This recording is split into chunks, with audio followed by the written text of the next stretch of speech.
Before we begin, the name is placed on the top right side of the screen. When she began to undergo experiments in her fast life, rumors were circulating outside. Rumors that the Green Ruler was searching for his lost daughter. This man, who was always accompanied by the epithet arrogant and rude, was also a liar. In fact, what he was searching for wasn't his lost daughter, but a substitute. How does she know? A man who loves beauty and greenery. The head of the greenhouse, the Duke of Aubrey. This man who met an unfortunate end. The substitute this man found was none other than Nari. Now he asked him, so he was saying that his daughter was lost before she was even a year old. She thought to herself. She did not know how he knew what his daughter's voice sounded like, even when she was a child, or how he knew that she was a genius even when she was a baby. The Green Ruler claimed his daughter took after her. He further told her so if she was going to act like his daughter, she needed to at least do that much. She wondered what he meant by act. He declared he would be asking her a few questions and she needed to write down the answers. Nari thought to herself. He treated her like she was some kind of orphan who had no right to refuse. When she saw the paper, it was just a blank sheet of paper. The Green Ruler told Mary that if she ended up passing the test, she would be able to live as his daughter for the next 5 years without any worries. 5 years, she repeated. He frowned at her, saying she thought she could live her whole life as his great and amazing daughter. She wanted to tell him she thought he was just narcissistic based on her memories of her previous life. But what she told him was she just thought it was a form of sponsorship. He replied it is because she had something to do for a while. After 5 years, he would sponsor her to study abroad so she would live in another country. She realized, so in essence, she just had to do the job of a substitute. He asked her what her hobbies were. She replied reading. He commented she seemed to be quite cultured for someone who did not look like it. He then asked her how old she was. She guessed about 10 years old. He revealed his daughter was 11 years old. She wondered why did he ask if that was the case then. She really felt like she was being interviewed, even though she had never been to a real one. He then suggested that this time she should try writing the answers to the question on the paper he gave her in advance. She wondered if he was going to give her some math problems to solve. But to her surprise, there was a heart riddle that she needed to solve. She wanted to tell this man to have some conscience. Her job felt like dropping. He told her it was easy, so she should hurry up and solve it. What she was staring at, but she couldn't even understand what that meant. She wondered what Mensa was. It was a word she had never heard before. However, she believed she knew the answer to this problem. As she was solving it down on the blank paper, she thought to herself, how did she end up in this situation? To explain how she ended up in this situation, she would have to look back on her life, which had been so harsh and unfair that she couldn't bear to open her eyes. To put it simply, she was originally an experiment subject of some crazy scientist. Her memories from childhood gradually disappeared as a side effect of the experiment. She believed him to be her father for her entire life and endured the harsh experiments until she was 24 years old. But she was just a vessel to contain the soul of the crazy psycho's dead wife. In agony from betrayal, she closed her eyes on the cold experiment table. She thought she was dead, but when she opened her eyes again she was somewhere else.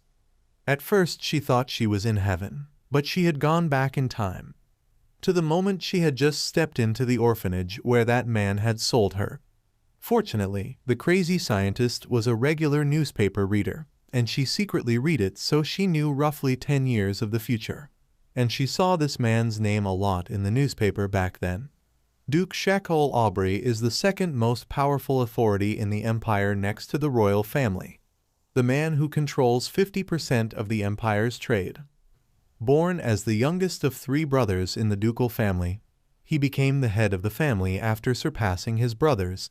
She thinks perhaps it was natural for him to become a ruthless and sensitive person in order to survive in the ducal family where cunning is rampant. She snaps out of her thoughts when he asks her why she is just staring at him without solving it. She replies, oh yes, she solved it all. He seems surprised that she has already solved it and questions her. She did not cheat, did she? Nari reveals other facts about him. He is very weak to his wife and follows the ruler of the Blue Moon well. It is something that not many people know. However, she is suddenly taken aback, wondering how she could possibly know that. Ever since she came back in time, it's been strange. She feels like she's familiar with sights she has never seen before, or information about people just naturally comes to her mind. He stands up abruptly, stating all right, though he doesn't know how she solved it in such a short time. She remarks, well, she is also a bit of a genius. Is that so? That is good, he answers. He also announces she barely passed, reminding her that he's smart too. However, he's already made the decision that he's going to adopt this girl. She's objectively cute. She thinks actually she was supposed to get the wrong answer. She has regressed to the past, but all she has is this shrink body. She wonders how something like a Duchess daughter role audition did not happen in the previous life. She reveals she died and came back to life 3 months ago. The experiment performed by the psycho kept hurting a lot. They were painful like death, so rather she just wanted to give up and die. Later she found herself in a forest. In front of her was a mother telling Lana that being adopted by a noble was an honorable thing. However, Lana expressed that she did not want her to leave her. Nari wanted to know where she was. What was this? She remembered people said that after death people couldn't feel anything, but for her it hurt so much like she was hit. She was sure she was dead, but still she looked around and wondered where was this. Her vision was low, and there was this strange pain she had been feeling since earlier. Lana felt like a familiar name to her, but she had never heard of it before. Her mom just told her she will surely be a great lady. Nari realized it was the kind tone of voice used only for children who were adopted by nobles. However, she knew this orphanage was like hell. As an adult, her skin even melted on her face. As an after effect of the experiment, she felt strong pain even when the wind passed by. The smell of the terrible drug was more fragrant than the smell of her rotting body. She looked at her tiny hands and realized she regressed. She also remembered it definitely hurt a little while ago, but strangely, it doesn't at all anymore. She sees her long flowing hair without any damaged areas, pure white skin, a little skinny but round and cute fingers. She realizes it is not a dream and she is finally free. The freedom she longed for. She thinks maybe God took pity on her, and in a sudden burst of joy, she leaps into the air, her hands raised high. She believes it is a chance to start over. Suddenly, something is written on her left wrist, catching her eye. She wonders what it is and questions herself. Why? Why now? Are these lingering traces of the experiment? She can't help but ponder. She tries to convince herself it is okay to start over again. It's okay even if she doesn't have any power. The biggest reason she faced death in her last life is when an indescribable ancient language takes over her entire body. It also means the trace of a terminal illness will eventually lead to death. Tears well in her eyes as she curses that psycho. She thought she was going to live a normal life this time. She whispers she is doomed, however. She thinks if she's back in the past, that psycho is also alive, but he still doesn't know her, right? At that moment, she decides she's going to get revenge. Now that things are like this, she's determined not to die alone. She will destroy that person's laboratory and life. She is aware first she needs to win the favor here and get a letter of recommendation. It is the most famous nursery in the empire. There's a secret here. Children who get good grades in class can live under the patronage of nobles. While most kids who were not are children with bad grades, also children who are not liked by their teachers. These children disappeared at some point saying they were adopted. She is determined to get good grades and receive a reasonable amount of support and decides, no more the stupid and obedient her, and then she will definitely get her revenge. Within a little time she's done with her cooking and tells her teacher, who is gaping at her, that all the dishes are done. She asks if there is anything else she can help with. She asks in disbelief already, but then tells her all right, she may go back now. She expresses her thank you and promises she will make sure to become a good student who repays her teachers. The teacher is shocked and wonders, isn't this kid learning how to work in the kitchen for the first time? She can't help but think, how come this child can cover the task here and there? A kid who always scored low, can someone change within a few months? Nori wonders if she's among the teachers who give grades. After considering the possibility, she goes out of her way to be extra respectful to her. She thinks if she takes a high-intensity class, it should not be difficult for her to score points since she was already used to it because she cooked and cleaned with her sick body in order to be loved by the mad scientist. Thinking about it makes her angry. She tells herself she will definitely get her revenge. That is when she bumps into someone. She is quick to apologize, but the man is rude and calls her a dirty trash. She looks at him. Her face is contorted in anger. The man asks her if she someday ends up killing someone. Is that what she is going to say? Sorry? He then states, does she think a low-class person like her can talk to him? She replies yes. She thinks she can though. He claims she doesn't even know who he is, but she lets him know she does. He's the one who is receiving support from the Countess Charlotte. Sponsorship system. This is a system in this orphanage where the honor of the sponsoring noble increases as the sponsor pays well and performs well. The arrogant man asks if she cannot even remember his name, probably offended that a little child cannot remember his name. He adds anyway, he's not a fool like her who wasn't chosen. She warns him to be careful as that count kills people and doesn't even feel sorry. She advises him to quickly leave as who knows it might be him next time. This enrages the man to the point of snapping, demanding to know what she's talking about. Does she want to die? Is she asking to get beaten up right now? She smiles at him, telling it to try it for once. He raises his fist to strike her, but is stopped by someone telling him what he's doing now. It is the teacher who states she cannot believe he would act so violently. Behind her is a man in a cloak. She thinks that is a lie. Afterwards, they look over violence as nothing, since these children are sponsored. Peter tries to explain that it's not it. She thinks maybe it's because she's a child who will soon be sponsored. That is when her gaze falls on a cloak guy. She realizes they probably want to look good to the person wearing that robe behind them. Maybe that person is a high-ranking person. Nari saw her teacher walking with care and knows she won't let Peter make a mistake in front of an important person. When the teacher asks her, she assures the teacher that she's really fine, even when plastering a smile on her face to make it look real. She thinks when she receives support from a noble man, soon she will flatten his nose herself. She's taken by surprise when the man says he guesses she should come with him for a while. The teacher tells him the nominator child she was talking about. She thinks she did say it would be soon, but not soon like this at the scene of the incident.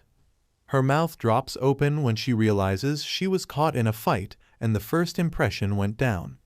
Nari greets him respectfully and introduces herself as Anisha.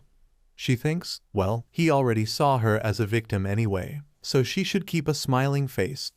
However, his reaction looks cold. He ignores her and asks the teacher if she taught them noble manners. The teacher assures him they train them because they are often sponsored by nobles and hired as maids or servants. However, out of the blue he asks Nari how she knew that he was a noble man. Nari thinks because of his overbearing tone and because the quality of his robe looks good, but she's aware she cannot say that. She responds the way he walks and talks looks so graceful. Is that so? He says. Can she feel the elegance even when he's wearing a robe? She thinks she only said this because she was wondering if he was a sponsor, but he really is very self-absorbed. When she looks at the purple eyes that peek out, she thinks of them as mysterious yet pretty. Now that she thinks about it, she recalls, didn't the teacher say he nominated her? The teacher tells her it's not polite to make guests wait, so she should follow. She decides for now she will just follow them. Once he settles down, the teacher requests him to please sit here and the tea will be served shortly. She then declares first of all she should introduce the child again. Nari thinks this is her first time she has seen teacher Irina with such a low altitude. However, he dismisses her, telling her the introduction is done, so she should leave now. The teacher is confused and claims regarding the counseling's adoption, but he cuts her off asking when did he say he was adopting. He tells her he is the one making the decisions and judgments, so she should go out now. Nari realizes this is the first time someone behaves like this to the proud teacher Arena. Teacher Arena is the most discriminatory of all the teachers. She was a person who was proud of the work done at this orphanage. She is also the most pushy teacher to her and other ordinary kids. Nari cannot believe a teacher like this would humble herself. She is jolted out of her thoughts when someone calls her name. Suddenly, she finds herself embraced by the teacher, who whispers in her ear with a menacing tone, warning her to never, ever behave rudely toward guests. The teacher looks like Lucifer from hell. Nari is aware she's taking out her anger on her because she is the easy one. Her expressions remain unaffected as she assures her teacher she will. The teacher tells the Duke if he ever needs anything, just to call for her and leaves after that. Nari clenches her fist as she tries to calm herself, telling herself it is fine, she should be a good kid who can solve everything, and to see if she can smile like that when she gets stabbed in the back by her. However, her eyes are impossibly wide, reflecting a crazed expression on her face. She feels frustrated and irritated. She reminds herself she should pretend to be cute. The Duke makes himself comfortable. She thinks he is disgusting. He tells her to sit down as well. Now that he has taken off his cloak, her eyes widen in surprise when she looks at his long green hair and purple eyes, a rare combination and beautiful appearance. She thinks it's amazing, but there is something about his face. Amusement is evident in his eyes as he exclaims she thinks he is disgusting. Suddenly, she feels shocked. She thinks this is, without blood, tears, or misfortune, a rare genius, sharp tongue, and with the worst personality. It is her first meeting with the damn Duke Shakol Aubrey. Later, he tells her they should get going. As she's sitting in the carriage looking outside, she wonders if she seriously gets going like this. What about adoption documents? A month of training before adoption. He asks her if she is disappointed. She replies no, she is not. She thinks he did not even give her time to think about it. As an opponent to another opponent, she needs to think about it first. She believes obviously this man will die. If not, the family may become extinct, but it's not like they're playing a time bomb game of who explores first. She then tries to recall why the man had died. After a moment of contemplation, the memory finally comes back to her. After his sick wife died, due to his sense of loss, he attended a hunting competition hosted by the imperial family. The magic power went out of control and almost killed the royal family. In the end, this man was the most followed and liked ruler of justice. The head of the Argo family, Alf, was killed by Duke Argo. After that, the power of Rust was considered evil and was sealed away. The whole family was wiped out. But then the story picks up again when a female protagonist with the power of Rust appears. Again, she is surprised how she is aware of all of this. She wonders if it is the side effect of the experiments. After the experiment, a lot of strange things happen. She muses. Perhaps she developed some kind of recognitive power. Her gaze fills with sadness as she thinks that is funny. She died, came back to life, and returned to the past. But the after effects are still there. She checks her hands, thinking because it is time limited. The Duke, who is observing her, asks if she is called Anisha. She replies yes. Before they arrive, he wants to tell her a few rules and precautions. He tells her first she should call her by her new name. He tells her to remember from now on she is not Anisha anymore. She is now Annette Aubrey. As she steps out of the carriage, he informs her this is the place where she will live from now on. She gazes at the mansion in front of her, awestruck and amazed by its sheer beauty and grandeur. She thinks it's very grand, unlike her situation. Her gaze then falls on a woman who is looking at her, her gaze flickering with concern. She wonders who that person is. Her eyes fill with tears as she rushes towards hers. She realizes she must be Rosanna, who will become her mother. the first victim of the tragedy of Duke Aubrey. She glances at the Duke, who's looking at her very intensely. He looks anxious. She knows he fears she might make a mistake. She wants to ask him if he thinks she wouldn't remember what he said in the carriage earlier. His words repeat in her mind that she should discard her name. Her name is now Annette Aubrey. She also remembers he told her the moment they arrive at the mansion, she should address him as father, and soon she will meet his wife, and she shall call her mother. He also demanded that she should vow to faithfully fulfill the role of his daughter while portraying that character. She told him it would have been easier to just find his daughter. He revealed, of course, he found her, however, she was already dead, and he couldn't bring himself to tell his wife the truth. He seemed lost for a moment, but then quickly composed himself, telling her no more questions on that matter. He also told her there is an oracle. If she needed help when he was not around, she could ask her, as she knew the truth. He warned her once again not to forget from this moment on. She was the sole princess of the duchy for the next 5 years.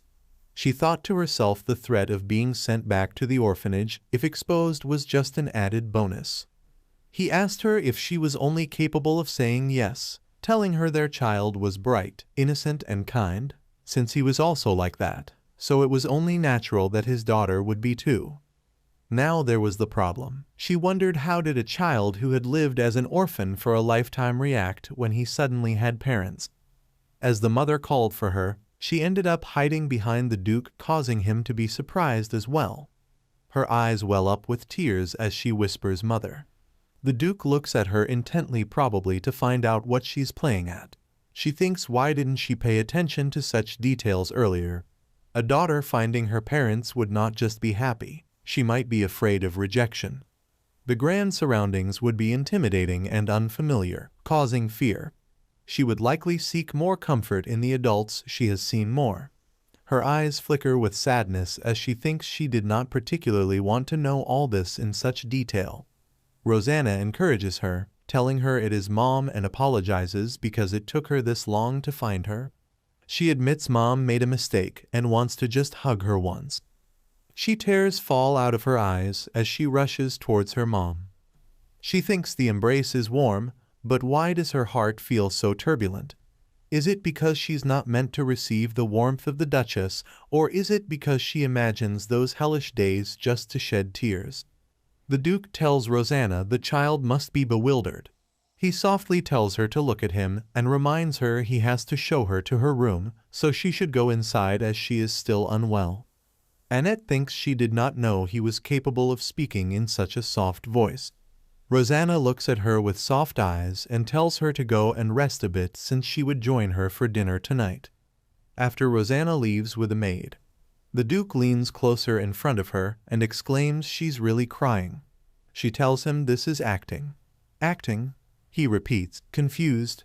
She teases him, saying yes, his daughter is bright, innocent, and kind, right? So isn't this what she should be doing? He genuinely looks confused and comments how absurd. He then lets all the maids know the princess has returned and they should take care of her so that not a single hair is harmed. They are all quick to obey. She looks at them in awe. The Duke asks her why she is surprised. He offers her his hand and says it is her future home after all. She agrees and takes his hand.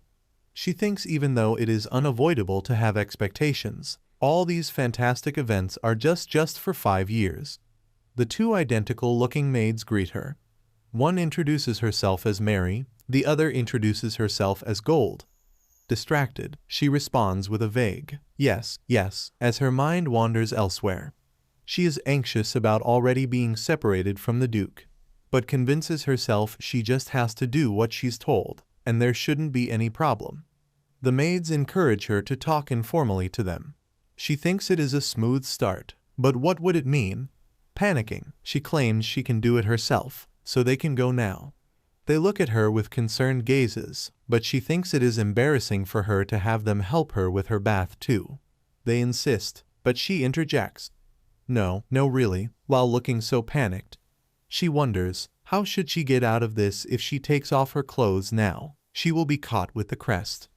When the maid tries to insist again, she forces the tears to well up in her eyes. Looking so lost, she says she's embarrassed in a small, vulnerable voice.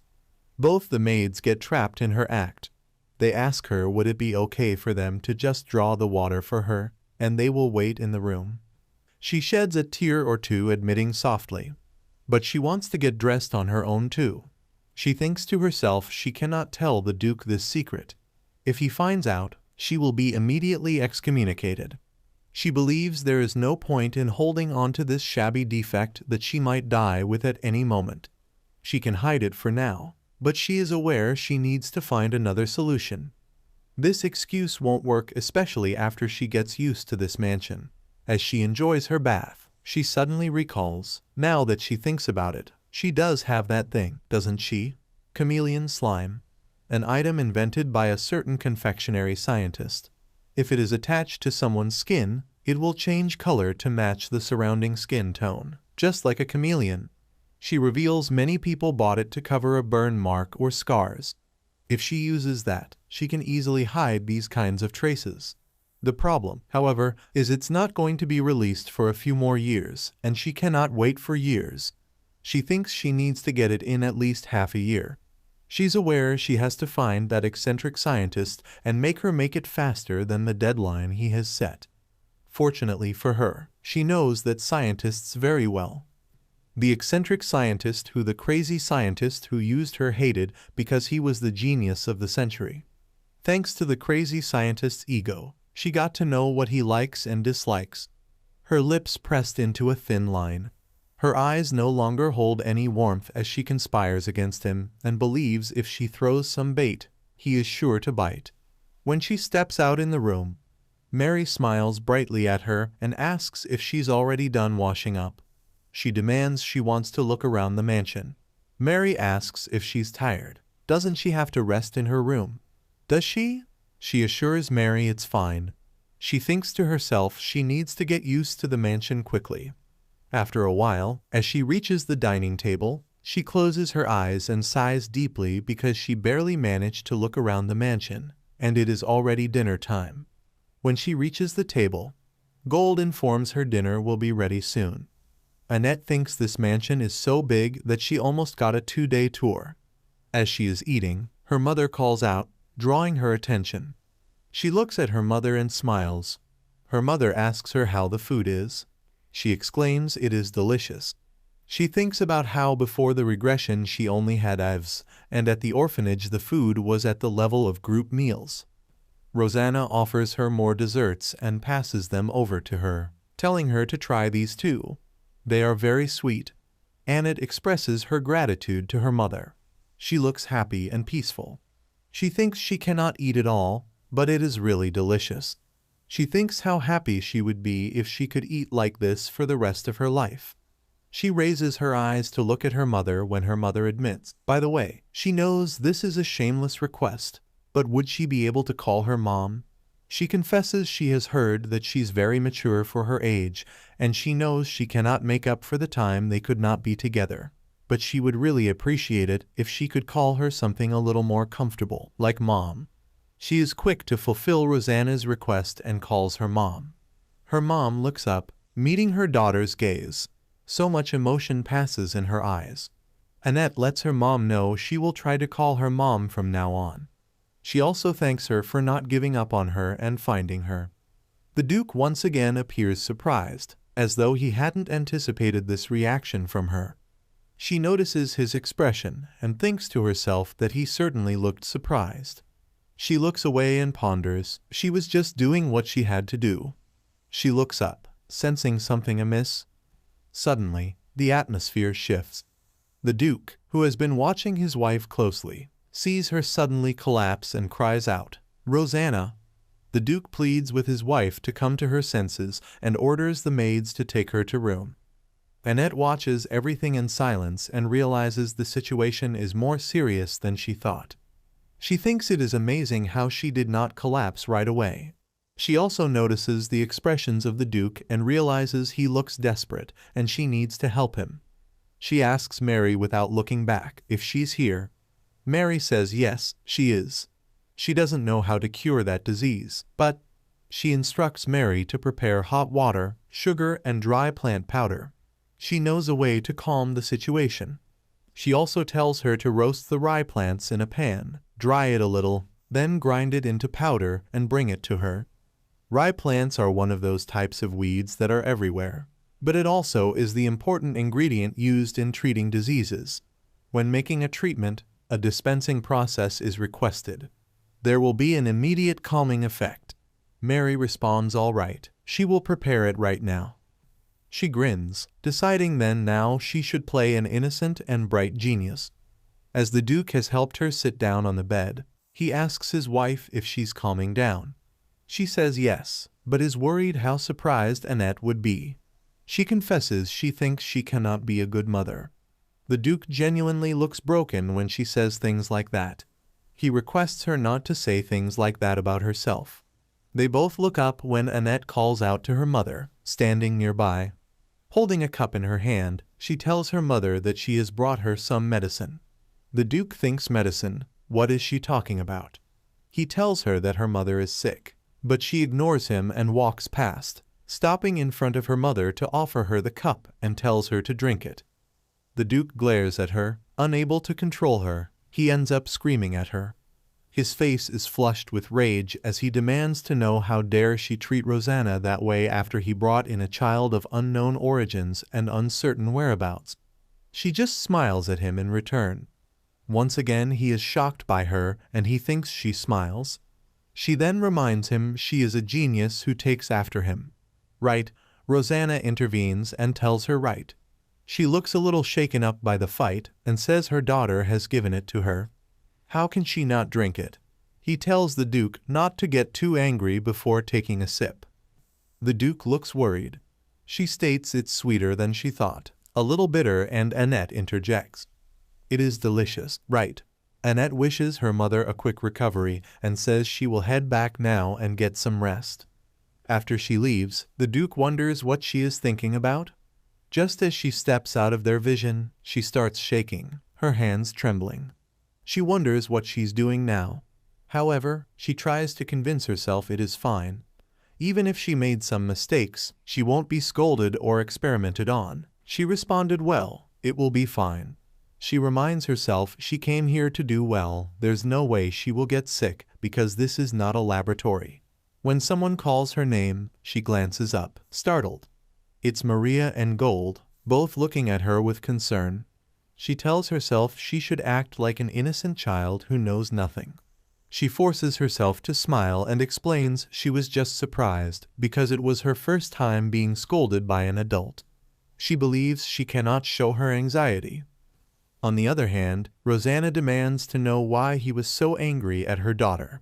She reminds him she is her precious daughter, that was barely found. He argues weakly that she was trying to feed him something strange. Rosanna smiles, stating still she brought it while thinking of her. How amazing and kind is she? She tells him she knows he's not used to it, but from now on he cannot be so cold-hearted.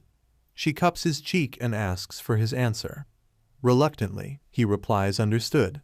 He then pauses, exclaiming that it looks like her coughing has stopped. Rosanna says he's right. It is easy to breathe, and she's not even feeling cold. This flabbergasts him because she never stops coughing this quickly. Rosanna looks down at her cup and wonders if this thing really works. Or was it a coincidence? The Duke wonders if it was just a coincidence that Rosanna's symptoms improved. He recalls how she had a face of certainty, but then dismisses the thought, believing it cannot be that simple. He then orders Pedro to bring Mary and Gold. He wants to ask them if they noticed anything unusual. He then tells his wife to rest. She whispers Annette's name, wanting to tell him to apologize to her. But before she can, her eyes close and she falls asleep. He gently plays with a strand of her hair, reflecting on the situation. He knows this method is not good for either the child or Rosanna. Yet, he allows himself a moment to imagine that perhaps this child can really cure Rosanna's illness. He further admits there was a reason why Rosanna, who was healthy, became ill. He can't help but think if only that had not happened. A dozen or so years ago, the empire was in turmoil for a while by anti-aristocrat factions. The cause was the emperor's stupid rule. The previous emperor was the worst tyrant in history. Luxury and pleasure and a cruel nature that enjoyed war. Conscripting commoners into the army. When money was short, taxes were constantly raised. The nobles had no choice but to increase the taxes they levied on the peasants. Under the terrible rule, the people of the empire finally exploded. Unending war, rising taxes even when the nobles threatened them. The people of the empire had nothing to fear anymore. There were even nobles who cut off the heads of the people of the empire to scare them. This led to uprisings all over the place, and it turned into a cruel revenge which ended up children being kidnapped. An incident that happened out of a desire for revenge as the person lost his child, so he wanted the others to lose their children too. The number of children disappearing from noble families gradually increased. Among them was his family, too. A nanny who had been loyal to the family for a long time lost her son to the nobles. He couldn't have imagined in retaliation she would kidnap his child. Then the only son of a prestigious marquis was found dead. The nobles, led by the marquis, drew their swords and the prince, who was only about 16 years old. It was a coup. With the anger of the people of the empire accompanied by the anger of the nobles, the coup against the tyrant king ended up being successful. As the tyrant disappeared, the lost children began to return one by one. However, there were some children who could not. His daughter was one of them, and so was the son of the Argo family. Fortunately, the son of the Argo family was found not long after.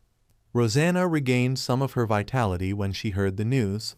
It gave her hope that maybe their child was also somewhere. She thought she might still be alive, but he could not tell anyone that they found the charred remains of their child. They said she was found charred wearing the family necklace they gave her.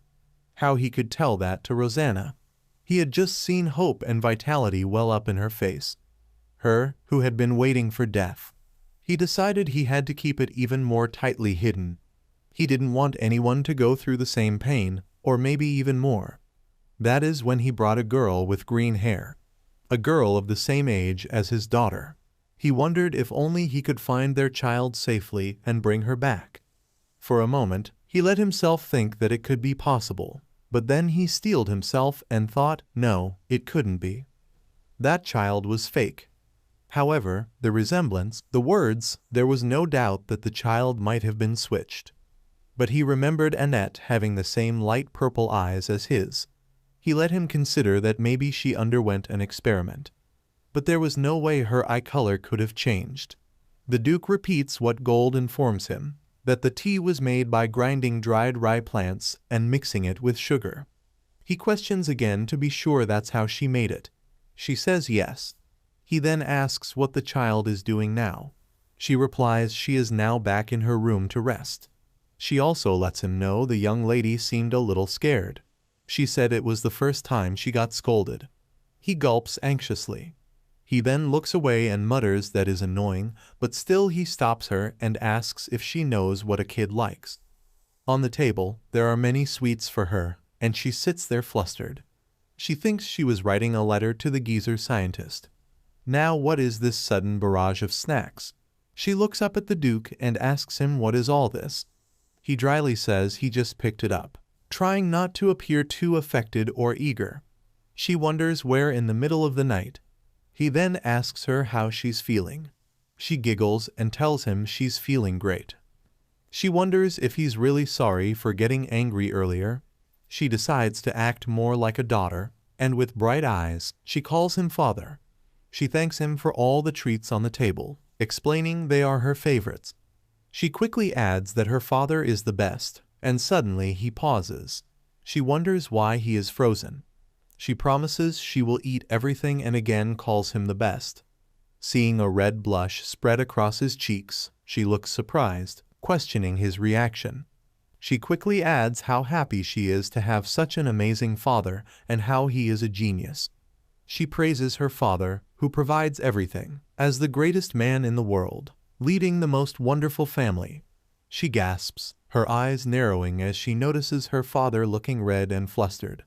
She thinks to herself, how could this be so easy? The next day, she thinks as a result of staying up all night last night with the sugar boost. She thought with her current ability, it is difficult to come into contact with the geezer scientist. She decides she needs to talk about business with the Duke first. She reminds herself it has just been a while since she came here. She cannot give orders as she is used to. She's aware she doesn't have enough money to deal with the mad scientist. First, she plans to steal the idea from the mad scientist for the future. She remembers his few ways to use magic stones. One magic stone can only have one attribute. If she puts the power of fire into a magic stone, it becomes a fire magic stone. However, just by lightly touching this magic stone, she can create a magic stone with two effects. If she melted and combined fire magic stones and water magic stones at a certain temperature, it is possible to create a new combination magic stone that easily gushes out warm water. She ponders she needs to score points with Duke Aubrey and present a business plan. As she is lost in her thoughts, the maid deliberately brings her foot forward, tripping her and causing her to fall to the ground. Puzzled, she thinks, what is going on? The maid dramatically exclaims, oh, is she okay? She should look ahead. They then tell her with creepy smiles she should have to see and learn so she can hold her head high. One of them also claims it looks like the status of the Duke has fallen, and another family has already offered her, so she thinks she should go there as she doesn't want to treat such a dirty child as her master. She thinks to herself this sucks. No matter where she goes, there is always this kind of harassment. She wonders if they're doing this because they expect her to cry. She lets them know she is not hurt. The maid says she apologizes. It is a mistake. She then asks them with sad eyes if she is dirty. The maid exclaims, of course she is not. She then lets them know then she will pass it on to her father that she said she got an offer to work for another family. She adds she will tell him that the maid will leave because she didn't want to take care of her who grew up as an orphan. She smiles at her and says, what does she think? Happy. The other maid claims that if she puts it like this one, won't the lady be hated then, as it was her who wasn't paying attention in the first place? She thinks this is a matter of speaking, that they have grown tired of hearing from mad scientists. She is no longer formal with them as she looks them dead in the eye and asks them if they think she is being a pushover now. She thinks who she is supposed to be loved by? The butler, the head maid, the servants, of course not, only by the Duke and the Duchess Aubrey. She then reminds them her father is the one who brought her here. Are they doubting her father? She claims she's a genius so she can tell her father exactly what happened. So if they are thinking of causing trouble, they better stop because her mother loves her and her father would never hate his own daughter. The maid snaps how she knows she is the real daughter.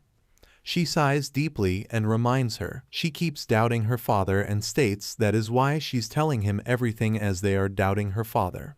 She also reminds them they are worried about her well-being. So let's see who gets the hate. Just as she turns to leave, they stop her, admitting they crossed the line and beg for mercy. She asks them if they think they can change their attitudes so quickly. Since they consider themselves not easy, she guesses she will make them beg. She remarks their smiling faces are even more annoying.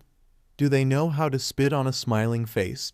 One of the maids nervously questions what should she do. She tells them there is a way to apologize to someone, right? Does she even have to tell them that? When they remain on their spot, she adds, if she has to keep looking at them.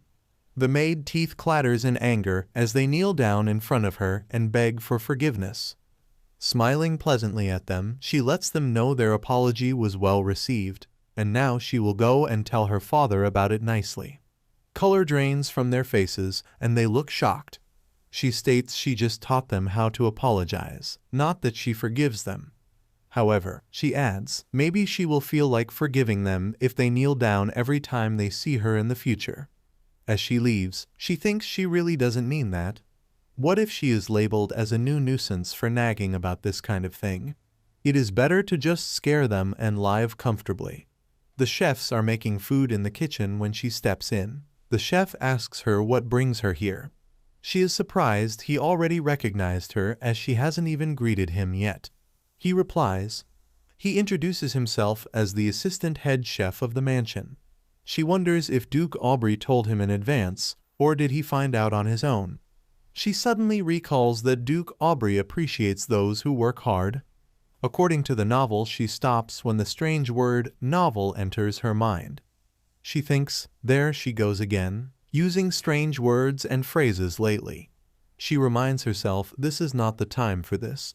She requests the chef if she can borrow the kitchen for a bit. He smiles at her and explains that it's a bit difficult, but she cuts him off and makes a deal, offering him a secret recipe for how to make cheap meat taste like high-quality meat.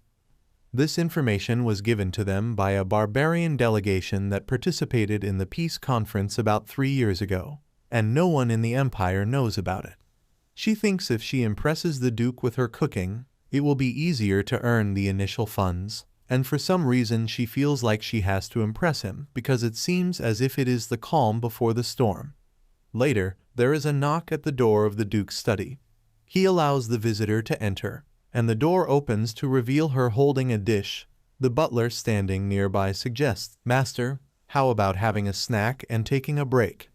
The Duke, assuming it's Pedro who has arrived, says he has come when he was about to take a break, but he looks up when she calls him father. She greets him with a bright smile and encourages him to have a snack. He thinks by snack. In other words, she means she came here to complain. Duke Aubrey happened to see what happened in the hallway earlier. He thinks if the child did not know what to do, he was thinking of stepping in and helping, but she used his name to suppress them. He thinks so she came here to nag after all. He wants her to just tell him, and he will make sure those pests never set their eyes on her again. But to his surprise, the butler removes the lid and reveals the dish she has prepared for him. Surprised, he murmurs, "Is this beef stew?" He lifts his spoon to try it and thinks for some reason the chef cooked something he hasn't before. Now that he thinks about it, he missed a meal earlier. Looks like things just worked out. It smells good as he brings the spoon near his mouth to taste it. His eyes widen in shock as he takes his first bite. He realizes there is no unpleasant smell at all. Was beef always this soft to chew? Does the chef know how to cook like this? He thinks it looks like this was made with a lot of effort at the child's request. He then asks what that thing is next to it. She replies, "It's berry pie." She added plenty of blueberries along with other berries. Once again, he's taken aback because Rosanna is the only one who knows that he likes berries. Even the chef doesn't know that. He wonders if she told the child. He thinks there is no way Rosanna would tell about him. It's probably just a coincidence, and if Rosanna and the child had met, he would have received a report. He lies that the berries are not his favorite, but since his daughter brought it for him, he cannot help it. He asks Pedro to provide tea that goes well with the food. He thinks in hindsight it turned out to be for the better, as he wanted to ask her about the tea that she gave to Rosanna yesterday. Before that, he should ask her why she came, although it is obvious. He says his daughter is like him and knows her manners. She seems confused, so he clarifies he knows she came because she has a favor to ask. She looks embarrassed that he noticed. She admits there is actually something she would like to ask of him. He believes she is definitely planning to ask the employees to be fired and believes being meticulous is not a bad thing. She declares while studying she discovered a great secret. He says he will fire the employees right away. She looks confused, and then he looks surprised that she actually talked about business. He's stunned to silence for a moment. He then lies that he was just thinking of the people he would fire. It's no big deal. He then tells her to let him in on the details as he hates wasting his time on useless things. Without wasting time, she gets to the point and asks him if he heard the synthetic magic stones. He asks her what is that. She reveals it refers to a magic stone that can contain 2 opposing powers in one magic stone. After a moment of tense silence, he asks her if she's serious. 1 attribute per magic stone, that is an obvious preposition that even a 3-year-old knows. She agrees, but tells him if he figures out a way to mix those properties, she doesn't think commercializing them would be a completely absurd idea anymore. He tells her he would like to hear more about it. Quick to indulge him, she gets into deeper details. After some time of listening to her, he realizes they are not just empty claims. He thought it was the stubbornness of a child who hasn't learned much. But can't help but think, isn't the explanation pretty neat for a child of her age? He also realizes there are no holes in theory. He admits there is definitely a chance if they do, as she mentioned. He then asks if she got all this prepared to talk about the Mana Stone. She demands to know if it suited his taste. Again, to act like he is not very affected by her. He remarks it wasn't great, but it was worth eating. She looks kind of anxious, so he wonders if there is more. He claims, considering the sincerity she put into it, he will reward her accordingly. She then asks if she can request a favor from him. He thinks that she has a childish side, as he can't believe she would be anxious about suggesting to fire them, as he won't even let them enter a noble's house again. He will block every path for them. An evil smile comes to his face as he thinks of all the things he will do to them. She states once the business is confirmed and commercialized, could he give her 20% of the profits, while he promises he will fire them immediately. Once again, as he comprehends what she said, he is stunned into silence. She lets him know if 20% is difficult, then 10% is all fine. Looking at his expressions, she wonders if he's in that much hurry to fire his employees. She assures him if this is off topic, they can talk about it later. He thinks to himself, when on earth will she ask him to fire them? He asks her what topic and reminds her she is his only daughter and the princess of this country. He fixes her with a serious look and lets her know he hopes he won't forget that. However, she looks very anxious and he cannot help but want to know why she's so anxious. The Duke thinks it is time to speak up. His daughter must be feeling embarrassed. He assures her to never mind such worries and feel free to ask for anything. Hastily, she thanks him and announces she is leaving. He looks up first, then abruptly stands up and asks, is she leaving? She responds yes and requests him to experiment, and if it works, call her back. He whines that she's just going to leave like this. Doesn't she have something else to say to him? She seems confused. He presses her to think a little harder. He thinks, isn't there something she should ask this father? She appears puzzled at first, but then says, yesterday. He finally seems at ease and smiles. She goes on to tell him that she apologized to her mother for giving her a drink without permission. She also reveals the drink she gave mother yesterday was made from dried lotus flowers. But he asks, were not those weeds? She exclaims yes, it is not well known, but it has a slightly relieving effect on symptoms similar to mother's.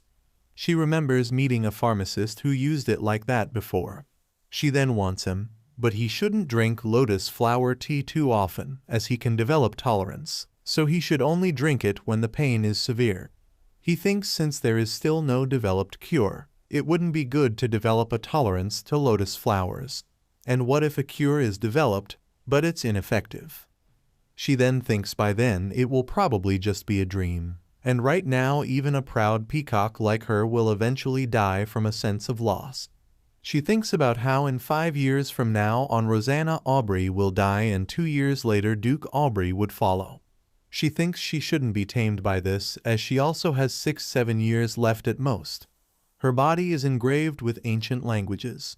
Even in her previous life, before 7 years had passed, she died as ancient languages spread throughout her body. She then bids her father goodbye and leaves, leaving him feeling flustered. He thinks to himself, is this how it really ends? It's over before it even began. The butler appears behind him, and he turns to him, asking what he is doing. He states he said it didn't suit his taste, so he was going to remove the food and the tea and was thinking of eating it himself. He rushes to tell him to put it down and leave. He is tired. On her way back, Annette thinks she did her best to make it, but she guesses the food wasn't great. She wonders if she gets complacent with her skills, even though they are good enough to impress even a mad scientist. Well, she has been eating food made from good ingredients since she was a child. She pauses when she comes face to face with the sole successor of Duke Aubrey. In the Aubrey Duchy, Duke Aubrey has a sole successor. She notices how he has green hair resembling his father's, sophisticated purple eyes, and a youthful face that makes him appear around 13. She suddenly remembers after the downfall of the Aubrey Duchy, the protagonist, a wandering knight, meets the female lead with the power of rust. Confused again, she points out strangely enough she's starting to recall information she did not know before. And what's with the male lead and female lead? What do they even mean? She has only exchanged glances with him at the dining table. Smiling, she greets him. He remarks, so it is her, the substitute. At first she looks surprised, but then her whole demeanor shifts. She comments, so he's that kind of person. She thinks with an arrogant and handsome face resembling Duke Aubrey. His eyes betray a demeanor that does not smile. She can see there is clearly tension and hostility between them. She moves past him, abruptly announcing that she's leaving, thinking to herself that he's making her more tired than she already is. She stops in her tracks when he comments that, even when she dresses up, she still looks tacky. He further adds they brought someone who was supposed to be his sibling, but she is just plain and unremarkable. When she remains quiet, he teases she has nothing to say. She claims no. He's the one who talks a lot. She then asks can she go now that he's done with the evaluation. She is a busy person, so she doesn't have time to play with him. He asks what did she just say. She replies she's doing the same because he's also brief in his words. She remembers, just as she has said before, there are certain people she needs to keep an eye on, and she needs to be liked only by the Duke and the Duchess. She wonders if she needs to cater this miniature too. She then remembers the Duke loves his wife more than she thought, so he won't recklessly throw her away, even for her health. She concludes the cries of this child are no threat to her at all. She tells him she doesn't need to act nice to him, so why would she have to pretend like one? He asks her. Doesn't she get this situation? Is she brain dead? Why should he care about impressing her? She believes because he's the biological son and heir of the house. She thinks to herself in this life that will end faster than anyone else's. She has decided on two things. She lets him know it is a mistake if he thinks she will grovel to him for that reason. She has no intention of doing so. The first thing is revenge. She adds he doesn't know how much power he has, but she hopes he realizes he cannot drive her away. The second thing is her freedom. She reminds him if she were to disappear, the Duchess would be greatly shocked and might even collapse. He doesn't want to make her suffer like that, does he? She is determined to pursue revenge thoroughly and live as she pleases. Living without regrets and dying like that is her goal. She thinks she is not someone who will let herself be tripped up by a mere child like him. When she looks up, her eyes widen in surprise because he's glaring at her so hard that it seems he will snap her in two. She wasn't expecting this reaction and realizes she made a mistake because he seems to care for the Duchess better than she thought. Just the assumption that she might collapse is enough to make him this angry. He suddenly grabs her collar, pulling her and leaning to her face threateningly, however, stops when someone calls Annette's name. It's Rosanna who asks them what is wrong. He looks startled while she sighs in relief, thinking she's alive. She rushes to her mother and hugs her tightly. He thinks, what is with the act? Their mother also calls for Enos to come and join them in the hug. It remains standing for some time. She thinks he's even more stubborn than she thought, but he then joins them for the hug. Her mouth drops open in shock as she wonders what is wrong with this kid, and where did that arrogant demeanor she saw earlier go? Enon freaks out when his mother says she saw him reaching out to Annette earlier, what he was doing. Enos starts sweating, so she decides to intervene. She smiles at her mother and tells her she was just exchanging greetings with brother. Further explaining, he seemed to reach out to remove dust from her hair. Rosanna exclaims that he has become such a splendid older brother. She expresses she is so happy to have such a splendid older brother like this. Enos looks embarrassed as he blurts out there was dust on her hair. He then asks his mom what's the occasion for her to be outside today. Is her health okay? She smiles at him and assures him she is feeling fine today. Annette thinks it seems like drinking herbal tea has an effect. Rosanna then announces she is going to meet their father now, so he should take care of his younger sibling. They smile brightly at their mother, but just as she turns, their smiles disappear. Annette returns to leave too. He asks her where she is going. She replies, to the room. Didn't she say she had a lot to do? She adds there is really no need to introduce the mansion to her. His eyes don't hold the same hostility from earlier, but he asks her does she really think that just because they act like this, they can become a family?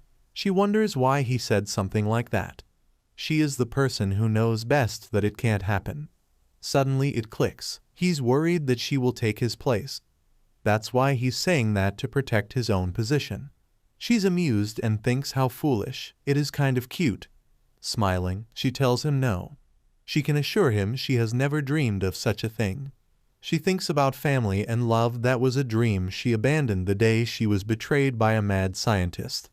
She further declares she will never be family with them.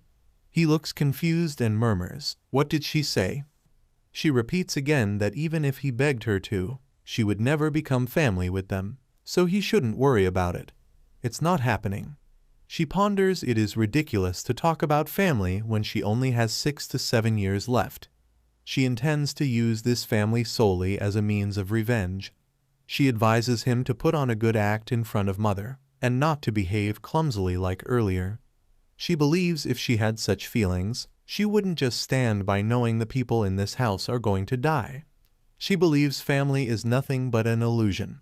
No matter how hard a person tries, no matter how much they seek love, unless they share the same blood, it's all fantasy. And even if they share the same blood and still end up like this, perhaps family was never about believable affection to begin with. Just the thought of herself who once sought love desperately makes her sick to her stomach. The next day on the dining table, the Duke scolds his son that his etiquette is worse than his younger sister, who returned not long ago. He adds he should have been told to handle the tableware without making any noise. The son apologizes. Annette thinks, of course, she has truly learned noble etiquette, but this is uncomfortable. The Duke then also expresses his disdain over hugging his mother. Doesn't he know that she is sick? How could he behave so irresponsibly? He apologizes once again. His eyes flicker with sadness. This is bothersome to Annette. She believes this is what happens in a household with sick people. The Duke and Duchess quarrel, and Enos, who should be enjoying love, grows up lonely. She now knows that's why he was so sensitive, as it seems he lacks confidence in himself, as he doesn't have memories of being loved. Because it's not like they don't love him. No, the Duke loved him, even in his rampage. He never attacked his son, just hurt himself to the point of self-destruction. Suddenly, something comes to her mind. She startles in shock as she realizes something is off. No matter how much she thinks about it, it feels like her memories are jumbled and mixed up. She admits vivid memories suddenly surfacing. This phenomena has occurred more than once with her. She jolts out of her thoughts when her father calls her name. He asks her what she is thinking about during the meal. She responds it's just that she's starting to feel full. This catches both of the men's attention because she has been barely eating. She keeps a smile on her face but is uncomfortable with their reaction. She lets her father know if eating so little makes him uncomfortable, she would eat more, but he says never mind and asks did she usually eat that little, even at the orphanage. She replies yes, because if a person eats too much, their heart does not work well and their body gets sluggish, and they still have to attend classes and do the tasks assigned for the day. So if their body gets sluggish, they can't do them. She then adds there is no such thing as a free lunch in this world. Both of them look surprised because she is very young for such wisdom. She reveals the orphanage was a place where discipline was certain. There was a middle-aged man named N who would give rewards for good behavior and punishments for bad behavior. She realizes she has long forgotten the feeling of being full. She then asks him now that she has finished her food, can she leave? The Duke lets her know starting a week from now on, a private tutor will come, so she should make sure to attend those classes. She acknowledges it. He looks nervous as he reminds her she never asked what things he liked. She is catched off guard and wonders what this is all about.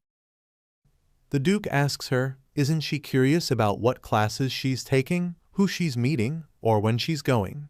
He demands to know why she doesn't show any basic curiosity or questions. There is a short pause before she asks him if anything would change if she was curious. This catches him off guard, and he finally answers of course not. She asks him then why would she bother being curious about it if nothing changes. He stares at Annette for a moment before dismissing the question and asking her to forget he even mentioned it. She then asks him if she can also go take a look at her classes. Looking confused, he repeats her words. She looks embarrassed as she reveals it's her first time going out. In her past life, and in this life, she really hasn't gone out anywhere. She groans, thinking to herself she is a bit embarrassed. When he remains silent, she adds it's okay if it is not allowed. Hey! He asks her who said it is not allowed. She thought someone would say it is not allowed. As she is ready to express her gratitude, he cuts her off, saying but he has something to do today. She states okay, she sees. However, he adds, if it is tomorrow, there's no reason he cannot take her. She smiles, asking, really? He assures her that he is allowing it. He then closes his eyes. He groans in frustration, then opens his eyes and fixes her with a look, conveying that he must permit it. Flabbergasted, she looks at him and wonders, what does he want her to do? Suddenly she becomes tense when she thinks surely he's not going to ask her to do that, right? She believes he really might allow it if she's free tomorrow. She then calls out to him. He looks at her dryly. She plasters a bright smile on her face as she admits he must be busy, but would he go to the capital with her tomorrow? He looks frustrated as he answers. It is annoying, but he cannot help it, but she shouldn't expect anything special. However, both she and her brother look shocked at his agreeing so easily. He thinks no matter how many people in this world ask of him, it is his daughter's request. He cannot help it. Enos frowns, thinking isn't this person a bit too much? While Annette looks nervous as she thinks to herself, she's at a loss. After that she got up and left the room, but she came out with a strange feeling of doubt. Enos rushes after her, accusing her of enjoying fake drama and getting father's attention. He further asks her if she's really trying to become a real family by acting like this. He then adds in a vulnerable voice father has never once taken him to the capital. He thinks didn't. She thinks, didn't she assure him from the beginning that she's on his side, and the misunderstanding is because of the Duchess, and she is in a position where she has to show her respect. For a moment, she lets her consider that she could explain her position, however, who knows what other pretext this might create. She decides to resolve this as it is. She tells him she doesn't want to engage in meaningless arguments with him. She believes Duke Aubrey crushes Enos in his own way, so there is no need to dwell on it. She exclaims since she has plans tomorrow. It is difficult, but 2 days later she will show him how much his father loves him. She promises she will prove it. Looking confused, he blurts out what she is talking about. She sighs deeply and states if she proves it, will he pay attention to her? She then inquires to find out if father has a place he walks to every day. She knows well when the sincerity of someone who cannot be honest comes out. He lets her know there is a pond in the garden of their mansion, and he walks around there at least once a day. She thinks quite fitting for the Lord of Green. She declares all right then, let's meet at the point after breakfast. He whispers what exactly is she up to? Is she trying to deceive him again? She glances back at him and tells him it is proof to ensure brother doesn't get jealous of her. She thinks it is bothersome, but if it's for a better future, it is a necessary process. After that, she leaves him standing there. She then tells herself to set aside the hassle for tomorrow and to organize what keeps popping up suddenly. Suddenly those strange words come to her mind again, novel, male protagonist, female protagonist. Annette definitely knows about the past and future of the Duke of Aubrey. Before regression, she surely read through the newspapers left by the mad scientist without missing a single one. But was Duke Aubrey's past written there as well? It must have been, since his death was prominently prophesied. However, she can't recall how did she know that he was the third son. She also knows that he had a tough time since childhood. It is the fact that he does not trust people easily.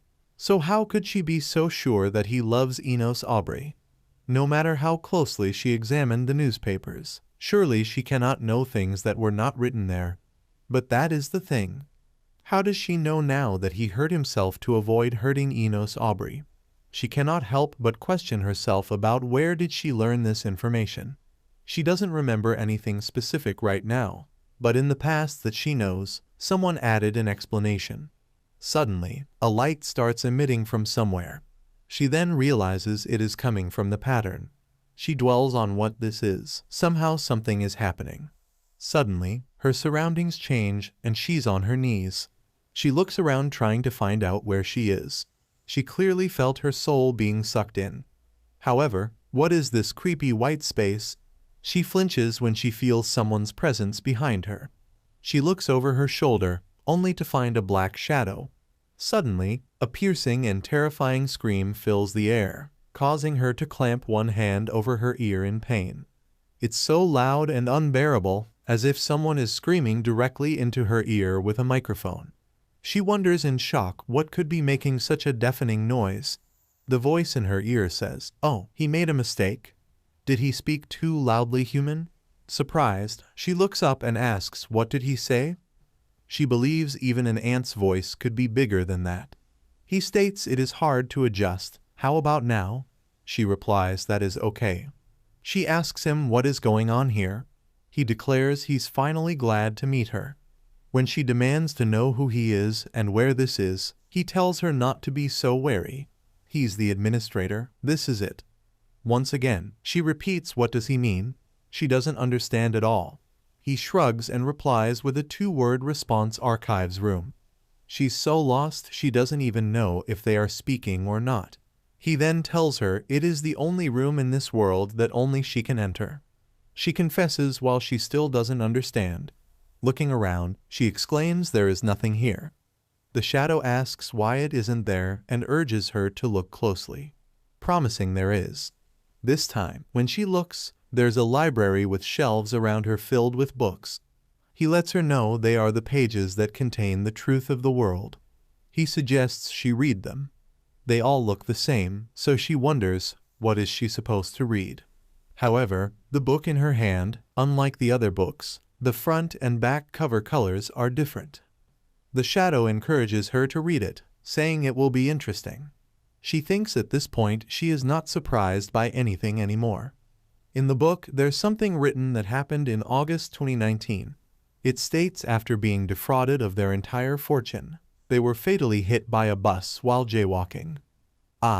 This is really the worst. Her eyes narrow as she focuses on the words and tries to comprehend what it means. She realizes by X it means the imperial calendar month, 8-day. The shadow tells her the rest is written in an ancient language, so she cannot read now. Her eyes widen in shock as she gazes at the shadow. The shadow further adds the fun part she was talking about starts now. He then whispers in her ear, repeatedly encouraging her to look ahead. She looks annoyed, but ends up complying. When her gaze falls on the book, she is surprised because it's moving on its own. There is another thing that happened on February 17, 2016. It states today was the best. It is further written that the Duke Aubrey is so cool, he stabbed himself in the leg to save his son. And such parents only exist in novels. Someone expresses their sadness over the fact that Duke Aubrey is not going to appear anymore. Someone also claims their family, who are like their enemies, only think about how to take their money all the time. Confused, she turns the pages herself, while the shadow from the distance watches her. What Annette has read so far, it seems like the owner of this diary-like document is writing a review after reading a novel called Green Eyes. She thinks while a normal book review would not be an issue, the name House of Duke Aubrey is explicitly mentioned in this review. She reveals the phrase "adopted a lost daughter" is jarring enough on its own. However, she wonders what the protagonist is again, and who is Ki. Suddenly, a jolt of electricity surges through her hand, making her pull it back abruptly. The shadow informs her that it happened because she tried to see too far ahead. She cannot see that much yet. When she demands to know what that is, he honestly replies it was her life. To be precise, this is her lifetime with the most intense moments recorded. She doesn't understand, so he clarifies of course she wouldn't know as this is her past life. Seeing one's own past life is ordinary forbidden, but she is one of those special cases who have lived multiple lives. He further reveals in a nutshell all her numerous past lives are recorded here, even though she does not remember them. Her soul does. In fact, the records room exists for everyone, but only a few can enter, for example those who have died once with the key. She looks pale, as if it is too much for her to digest the revelations at once. She repeats, "The key." He points out the one on her wrist and lets her know it's a forbidden magic. When she averts her gaze, looking nervous, he tells her not to look so scared. He's on her side. He playfully nudges her nose with a light touch, a teasing gesture. Her eyes widen in surprise. He then tells her it's already time to go, so he guesses it is over, and they will have to leave the rest of the story for the next time. Before leaving, he lets her know they will have plenty of time, so she should take care and refers to her as a partner. He waves at her and tells her they say it's best to keep the first meeting short. As she returns to consciousness, she finds herself lying on the bed. Slowly, she sits up, her eyes reflecting exhaustion as she surveys her surroundings. At that moment, she thinks this is the worst. The next morning, Gold shows her a beautiful dress and asks her how about this one. She doesn't look too impressed, but forces a smile on her face and assures her it is pretty. Mary suggests the slightly calmer navy blue line is also nice, too. However, Gold disagrees and thinks this one is better. Both the sisters glare at each other. Annette thinks to herself she's sure she didn't ask for their help in clothes. She nervously tells them she should try this one first. Annette muses she thought Mary was like that, but she did not know Gold was also like that. As she dons her dress for the day, a delightful gasp escapes Gold, her eyes sparkling with admiration. Mary also chimes in, remarking it matches her emerald hair so well. She also adds, as expected since she has master's hair color, she can pull off similar shades very well. Annette thinks with all this praise, it looks like her hard work looking like Duke's daughter was worth it. She smiles at them and asks if she looks that much like her father. Gold replies yes, and it is really heartwarming to have such a beloved person return safely. She says thanks, but then admits to feeling guilty about it. Both Gold and Mary look at her in surprise, wondering what she means.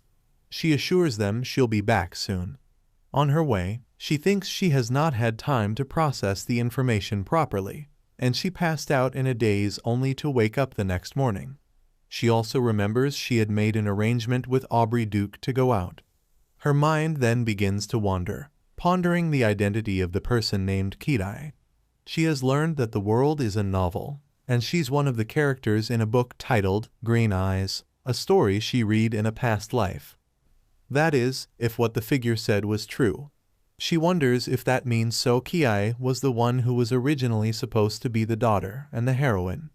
Come to think of it, she seems to remember reading a newspaper article before her regression that said Aubrey Duke had adopted a daughter. She believes she has stolen someone else's place involuntarily. She snaps out of her thoughts when someone scolds her that she is late keeping him waiting. When she looks up, it is Duke Aubrey. He admits she looks quite impressive today. She smiles at him and thanks him, believing it is all thanks to father. A heavy silence descends upon them, leaving her feeling perplexed. She looks up at him, only to find him staring at her with anticipation. She wonders why he has suddenly grown so quiet. He narrows his eyes at her, causing her jaw to drop in realization. She understands the implications. He wants her to compliment him more. She thinks Duke Aubrey turned out to be much more childish than she had expected, so while the probability of her crazy theory being true is high. Reluctantly, she calls out to him and praises him that he looks even more splendid and dashing today. Arrogant as ever, he replies back, he's just the same as usual.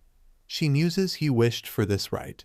In the carriage, she darts a glance at him and thinks he could have easily declined to accompany her, especially since he is so busy with his work in the carriage business. Judging by all the demands he has been making, she realizes it seems that Duke Aubrey really missed having a daughter after all.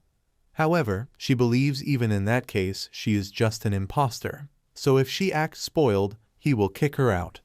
He then asks her if there's any place she would like to go. She thinks to herself she just wanted to stroll around and enjoy her freedom. However, the words come out of her mouth are the demands about going to a clothing store or a jewelry shop or maybe getting a snack. He questions, is that what she wishes to do? She says yes, father, but thinks to herself it doesn't matter where. Don't children enjoy these things? However, contrary to her expectations of a peaceful outing, she was once again reminded that this world revolves around money and power. In the shop she is freaking out as she calls out to her father. She reminds him she merely expressed admiration for that pink dress. So would he not consider purchasing the entire toy shop and showering her with an assortment of pink dresses? He plays with a strand of her hair as he replies, his daughter is so bold. He believes this is precisely how money should be utilized. He smiles at her, but it doesn't reach his eyes. She thinks, judging by the frown on his face, he is clearly not amused, and not just slightly. She wonders what on earth she did to offend him. She just asked for a snack while teasing him a little. On the other hand, Duke Aubrey muses it is absurd to think that his daughter is thinking just having snacks would be enough. He asks her next was a jewelry store. He thinks, poor girl who's already freaking out quickly blurts out actually, no, it's not that. She admits she just wants to enjoy the scenery while walking with him. She grabs hold of his dress and confesses she has never been to the capital before. He looks at her slightly concerned, then he says, well, if his daughter asks like that, he cannot refuse. She thinks she didn't even beg that much. She says yes, yes, let's go back to the carriage and practically bolts out of the shop, thinking they should change their location before he changes his mind. On their way to the carriage, she asks her father if they could cancel the purchases they made today. He glares at her as he states, is she asking him, a duke, to cancel orders at those stores now and to lose face? She replies no, she just thought it would be nice to give them as gifts or donations to the people around them. From the expressions on his face, it can be clearly seen he's not interested. He begins to argue, but his objections falter when he notices the sadness reflected on his daughter's face. She admits she just feels sorry for all this stuff. She further reminds him she won't be here in around 5 years, so she feels wasteful buying things she won't be able to use. He says she can take them all, there's no reason not to. She asks how she can possibly. The clothes won't fit her anymore since she will grow out of them. He tells her to then just throw them away. She thinks she's not making any sense, but then he stands up abruptly telling her they have arrived. Once he steps out of the carriage, he offers his hands to her and tells her to give her his hand and step out. She places her hand on his and remembers he held his hand when she got in the carriage earlier, too. She guesses he has better manners than she expected. He walks ahead of her. She also notices that he is always walking ahead of her. She realizes they seem to be falling into place gradually. After a moment of hesitation, she slowly reaches for her father's hand. Just as she's about to grasp it, a sudden commotion nearby captures both of their attention. The Duke groans, wondering what trouble is brewing now. However, Annette is standing frozen in place in the shock. There is a man that shouts there is evidence that the mad scientist is openly alive. The Duke calls for Annette, however, she's busy looking at an experimental subject created for killing and combat. A chimera. The man complains that he bought it because it was said to be a rare creature. Annette believes that must be a chimera. An experiment created by a mad scientist before he invented a chimera for killing and fighting a living being created by deceiving God and disregarding life. She reveals in the beginning there was a lot of talk about its pitiful life due to lack of intelligence and the characteristics of following only the owner. The creature began to be distributed. She clenches her fist as she realizes this thing is still rebelling without any consciousness and looks like this guy was a failure too. The creature whines from inside the cage. This pulls her out of her thoughts, and she realizes she was staring at it for so long. Her father asks her she has anything to wish for and promises her he will make sure to grant all her wishes. She wonders what else is he intending to buy. Already all the shops robbed them. She assures him she likes what her father bought her today, and that is enough for her. He tries to say something, but she interjects, telling him it was her first time seeing the capital and walking around freely. It was really nice because it was her first time having someone hold her hand. She wonders what else she should say, being a commoner or something, but realizes that is enough for now. She states it is all thanks to her father, so they should head home now. She just wanted to see the market like usual. He cannot believe she's just satisfied with this, but agrees with her to go back and tells her he had no choice but to hold his hand since she likes it. He holds it again, but this time so tight that she groans in discomfort. However, just as she strides past the pitiful creature in the cage, her gaze falls upon it, and it looks profoundly sad. She thinks about the creature abandoned by this mad scientist. It would be an exaggeration to say that creature looks similar to her old self. On the other hand, Enos is waiting in the garden. He thinks to himself she told him to come, and he did, but just to prove that his father loves him more. However, he still thinks what kind of nonsense is that? He contemplates his father, who always gave him a stern look.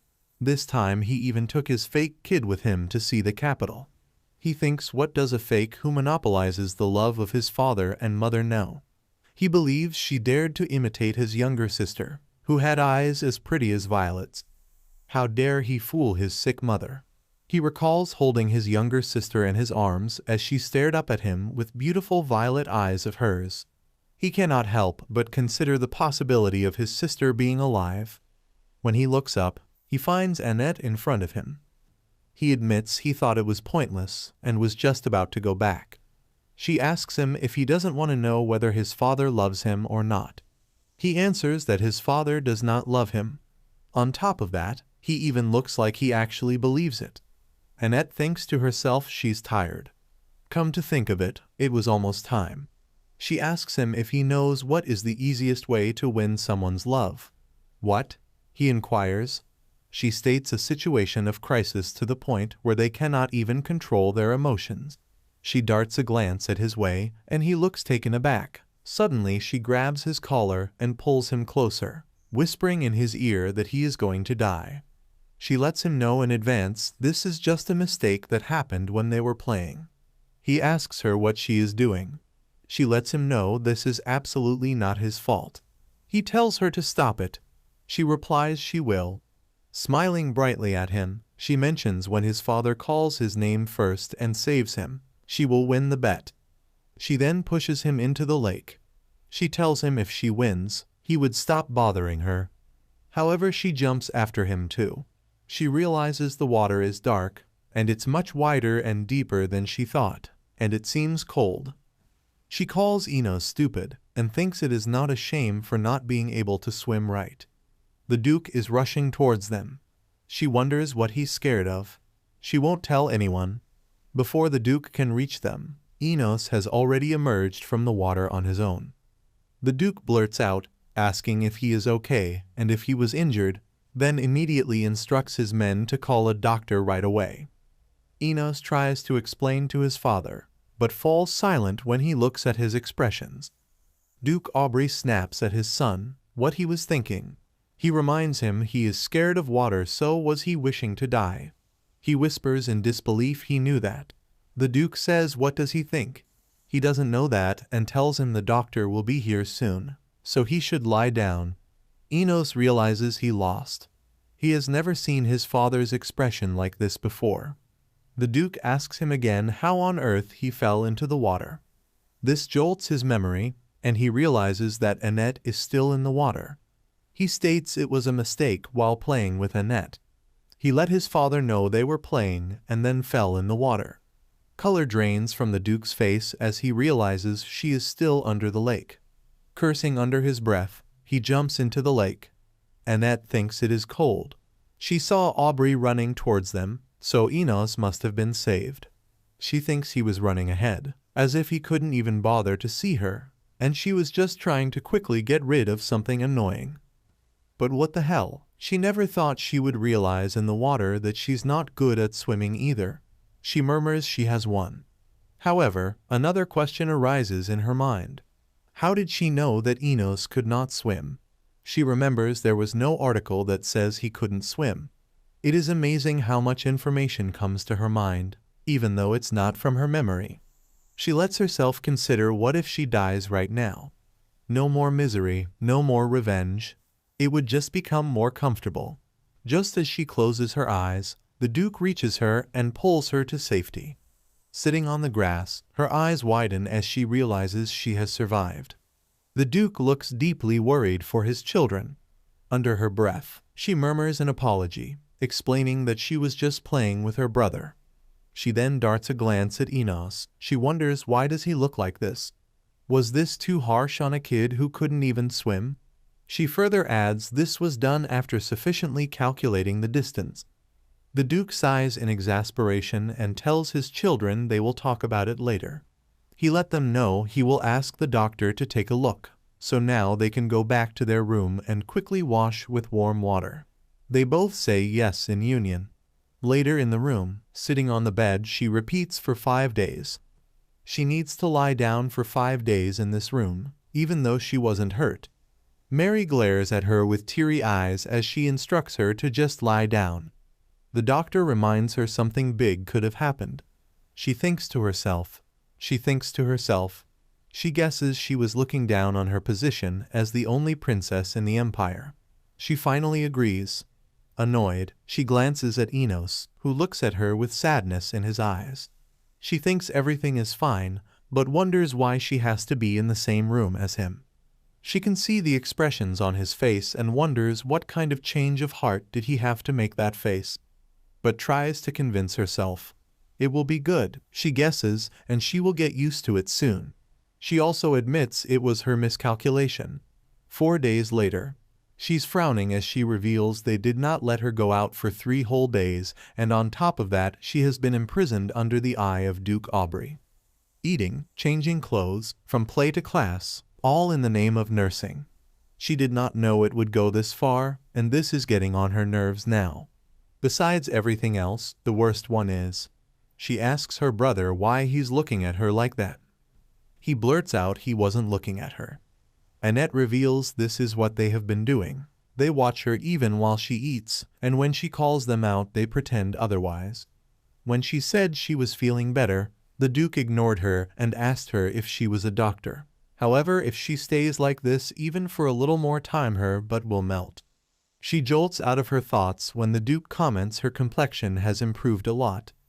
Duke Aubrey tells her he will come back after work and tells her to stay in her room. She thinks to herself, just stop coming. After he leaves, she feels relieved. Suddenly Enos murmurs what she was thinking about, and there shouldn't be a bet on such a risky situation. She wonders if there was a complaint, and even if it was, he can keep on complaining. She states she is sorry about that, but it was a well-thought-out plan so he did not die. But she was almost dead, he states. Confused, she looks up at him. She admits she made some mistakes, but he cuts her off, asking what she was thinking when she couldn't even swim. She thinks to herself she just wanted to get away from him. Silence falls over them, and once he composes himself, he says in a small voice, because of that she almost died. A tear slips from his eye. She exclaims in disbelief that he's crying now. He covers his face and mumbles, "Who's crying?" She thinks to herself, what does he mean? Obviously, it's him, Enos Aubrey. She points out that this proves his father's love for him. He agrees, but adds that he also proved his love for her when he jumped into the pond to save her. She dismisses it as mere courtesy, thinking no one can die in the Duke's backyard. Frustrated, he corrects her, saying that's not the case. He announces he has never seen his father run so desperately. That means their father cares about her too. He also apologizes for calling her fake. She replies, no, that is fine. It is the truth anyway. However, he declares he has decided he specially acknowledges her as his younger sister. She tells him there is no need. As promised, she won't bother him anymore. As arrogant as his father, he claims he knows it is an honor for her because it is not easy to have a cool and amazing brother like him. She literally gets déjà vu from it. She tells him to do what he wants then. On the dining table, Rosanna states she heard they both caught a cold after falling into the water while playing. She asks them if they are both fine now. Both siblings assure her they are fine now. She sighs in relief. Annette thinks it has been so long since she ate at a table. After taking a few bites, she's already full and wants to stop eating. When she puts the spoon back on the table, her mother notices it and asks her if she's already done eating. She's eating so little. Is the food note to her taste? She assures her the food is delicious. She reveals her body becomes sluggish and she feels sleepy if she eats too much. It was troublesome since there was always a shortage of workers at a daycare center. They all look at her with shock and worry. She quickly realizes that blurting out things like that isn't exactly a great idea. She then adds, but now she is back home and her parents are here. She guesses she should eat a lot. Rosanna tells her not to push herself too hard. Later, she's laying down on her bed because she has already eaten 5 times more than usual, and she is very full. She was also planning to go out today as she is concerned about that chimera. If possible, she would like to leave it alone, but she still seems worried. But then she reminds herself, is there any point in thinking about it? She should go out first. She calls for Mary and Gold and instructs them both to come inside for a moment. When they ask her if she needs something, she replies yes. Can she go out now? Mary asks her where she wishes to go. She tells them she wants to go to the capital. Gold informs her they will start preparing now. And other things. Annette thinks that is easy. She thought she couldn't go out without Duke Aubrey's order. Later, she's stepping out of the carriage and contemplates they are here this instant since they go by carriage. She tells Mary she has business in this store, so could she wait here? Mary does not look pleased with her demand and tells her they should go together, but she assures her it is fine. She will be back soon. After all, she can see her from here, right? Mary pleads with her to come as soon as she is done with the business. When she steps in the shop, she realizes it is weak. They did not manage it properly. She realizes that is the reason Mary and Cold are reluctant. 2 sets of identical eyes watch her carefully from outside.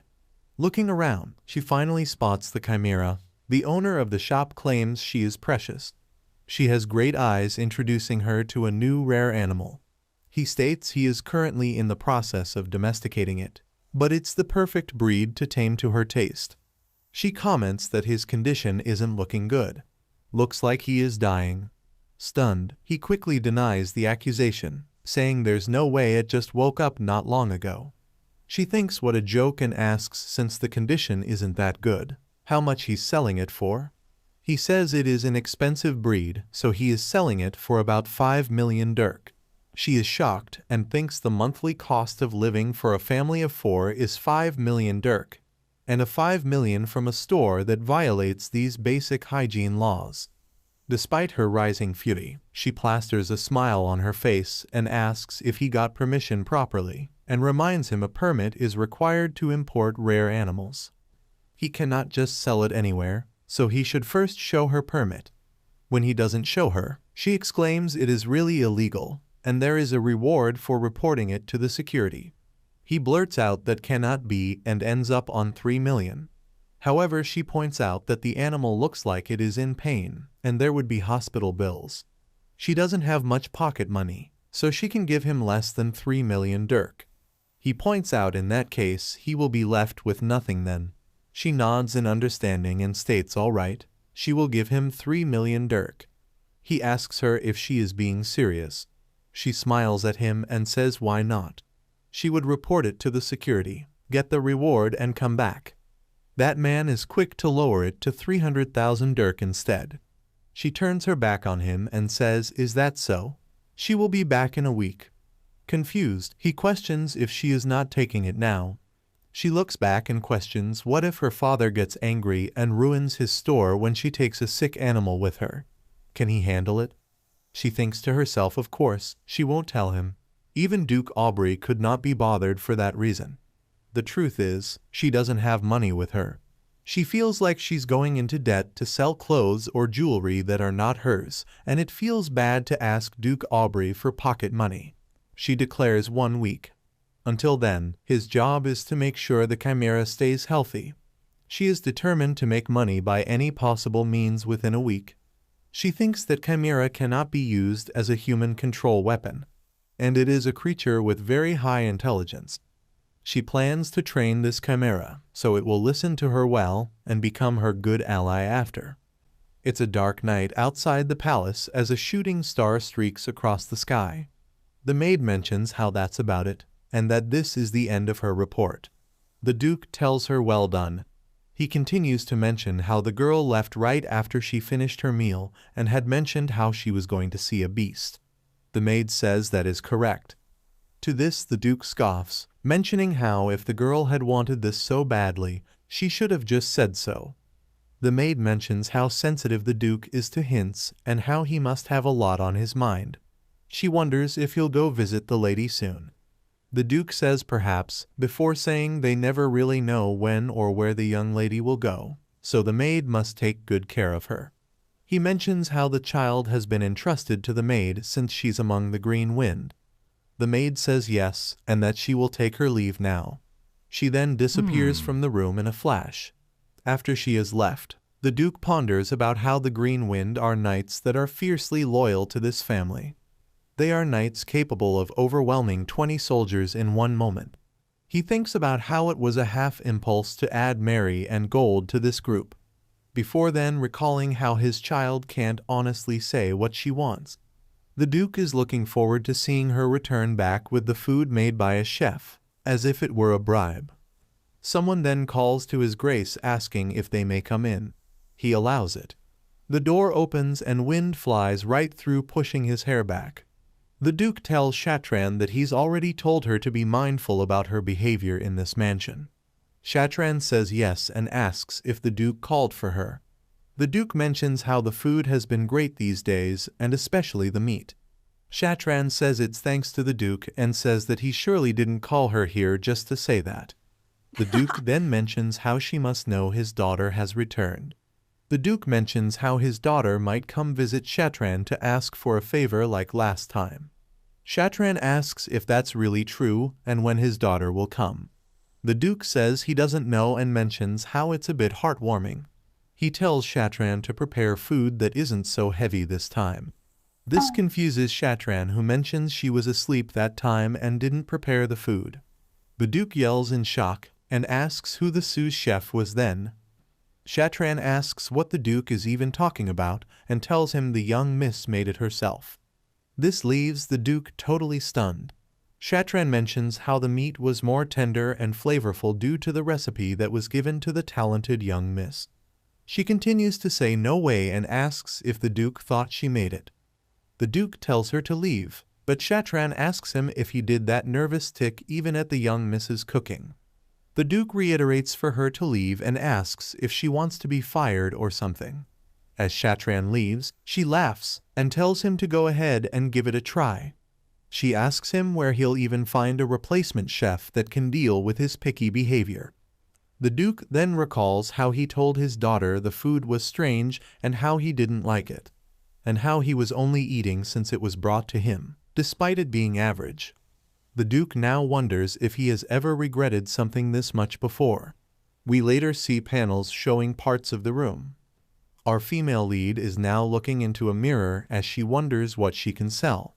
She notes how suspicious it would be if she were to break in through the underworld path, so she should just quit that. However, there's not much she can sell out of what's left. Her hair then dangles down, as she then thinks about how she'd been using that good soup as of late and her skin's gotten even smoother. She thinks about how hair is plentiful, and can be used for medical purposes and wigs. Hers happen to be green, which is rare. Someone is now here, as Annette wonders if it is Mary or Gold, but tells the person to come on in. As the door opens, it turns out to be Father. The Duke asks what she was doing, to which she says nothing and asks if something is up. The Duke tells her he's going north and plans to leave in 2 days. She says she understands, before thinking about how long that would take. It's the capital and would take at least 10 days to get there by horseback. The Duke says it won't be that long since they'll use teleportation magic. This confuses our female lead, to which the Duke says he and his brother have connected teleportation circles. Annette says she sees and that she will make sure to prepare well. The Duke then tells her that upon getting there, she will see a boy that's 2 years her senior. This is his brother's son. Our female lead wonders if this is the male lead to the story. This might be the illegitimate kid from the Argo family who was taken away during his childhood. He was abandoned in the forest and grew up with monsters, making him a great beast. She recalls how a mission would take place where they picked up the boy after taking out his monster mother. This assassination organization who carried out the mission saw talent in the boy and raised him to be like them. The name of this boy is Capel Argo. The Duke says he needs to reassure his brother when they get there, since his brothers have been worrying the Duke can't find his daughter. The Duke tells his daughter to please try and get along with this child, and to be careful since the child can be aggressive. Annette says yes, as the Duke then mentions how the atmosphere is different when it's just them. Annette wonders if he likes that, before telling him to not worry, as she'll handle this mission with no mistakes. She also smiles, and she thinks he prefers that. The Duke seems nervous as he then tells her something important. He reaches his hand out to the child. Her eyes then flash as she stares. She notes how beautiful it is as he presents her with a necklace. She wonders if he's giving it to her and asks what it is. The Duke asks if she doesn't even know what that is and says it's something that he picked up. She wonders if he's supposedly picking up jewels now and when this dishonest dude will grow up. The Duke tells her he usually gives it to direct descendants, but that he's choosing to hand it to her. The jewel carries a seed that is blessed with the green power. She recalls how he said he picked it up and how that doesn't matter now. She says thank you and tells him it's so beautiful after having placed it on. The Duke looks taken aback by this for a moment. He then changes the subject, asking if she knows about the power of rust, and that he'll explain to her now. He mentions how in the Empire, there are 4 founding families that each have power and maintain the balance within the country. Their family has rust. They have the ability to hear the sounds plants make throughout the world. One can control them and are able to heal most types of injuries. The Argo family has what is called Azure. They are able to control anything that has been mixed with water. They are able to purify contaminated water and make it safe to drink. The next is Inga, who come from the east. These people control foe, or more specifically fire. These people are barbarians, and it's best to avoid them. They have the power to annihilate. The last family would be Ardius of Darkness. These people are not very sociable, and Annette likely won't have to deal with them. These people control darkness, so their temperament is quite gloomy. The Duke tells her to not bother trying to please these people if she encounters them. Annette says yes to the Duke, before wondering if there's something else the Duke doesn't like apart from Lord Alf Argo. The Duke then mentions how when she was drowning, he had given her that seed to chew on, which was a part of his ability known as Water Scale Tree Seed. Our female lead asks if the Duke has memorized all the effects of plants. The Duke tells her of course, and that they'd be useless if one doesn't know what they do. Annette says her father is quite remarkable, and mentions how he's a genius, but that she's not good with these things. She thinks about how thanks to the scientist she's only memorized the herbs and poisons that were useful to her daily life. She continues to shower him with praise as she thinks this should be enough lip service. She continues to note how she is very grateful, since without the Duke, she'd likely have been handed off to another scientist or maybe adopted by some merchant. Despite this all being somewhat of a hassle, she still feels very grateful. The Duke then says he is glad that she knows all this, and then brings up the food that she made him last time.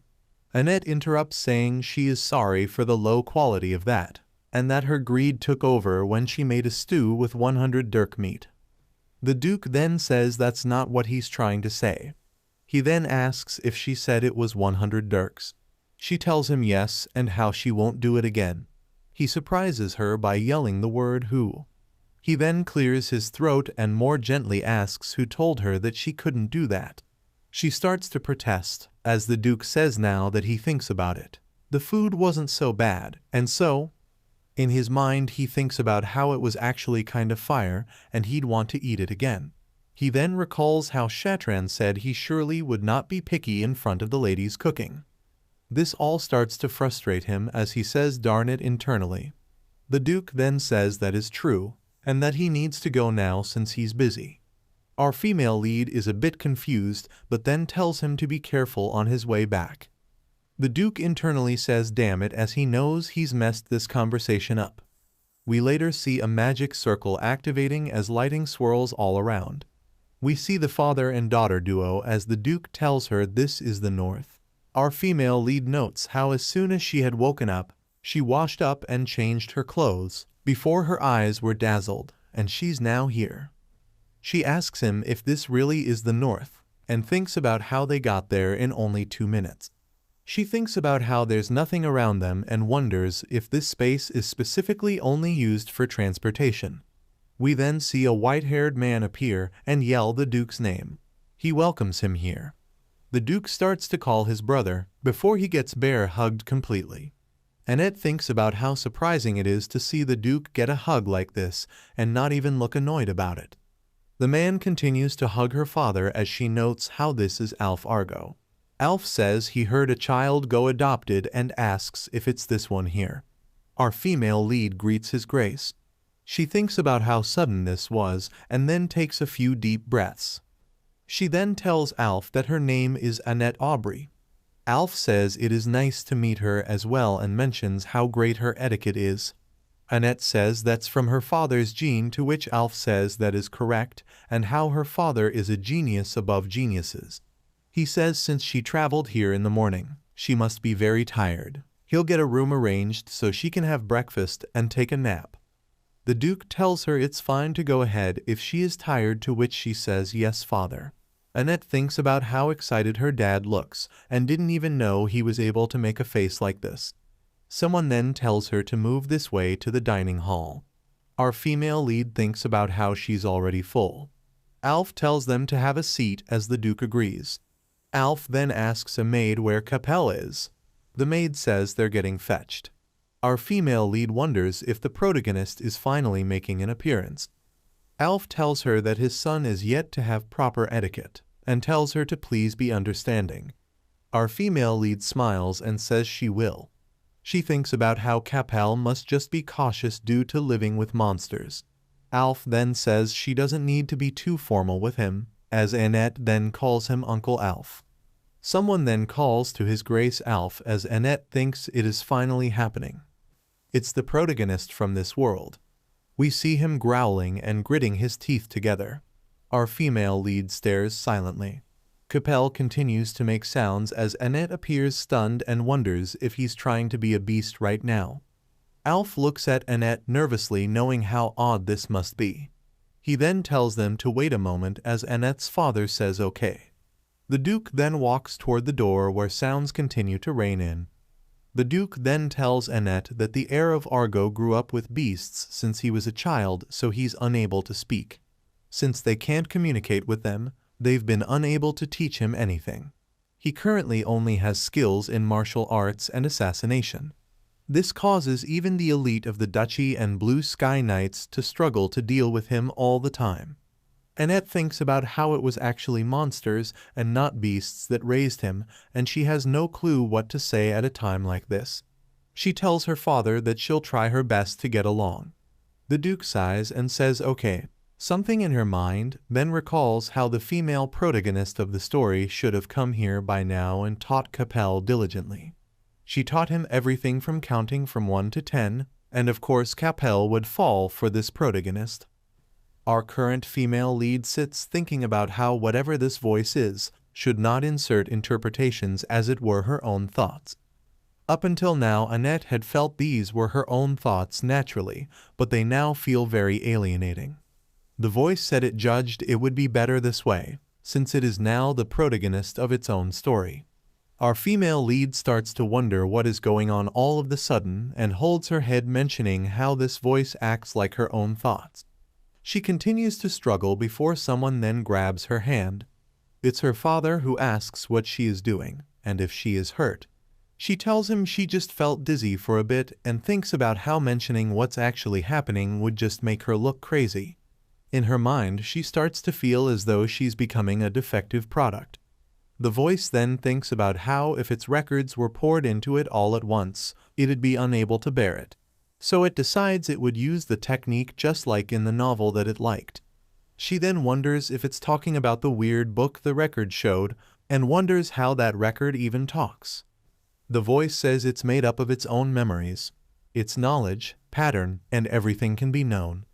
Our female lead notes how this tone is chilling and how it'd be better if this spoke like a machine rather than speaking as if it's her own thoughts. This thing then says it is me, and for the sake of its discomfort, it'll address her as master now. Our female lead thinks it must have been listening to her and wonders what on earth this is. She recalls how she only has a few years left to live and wonders if she has to live with this noisy and annoying thing. She recalls how it's getting worse, as Alf now appears and tells Capel to have a meal since he likes food. The father and daughter duo look over, as Alf holds Capel, who struggles in his arms. His purple eyes stare at them while enraged. The Duke mentions how it's relieved to see the young master Capel is healthy. Alf mentions how bringing him back safely is fortunate enough.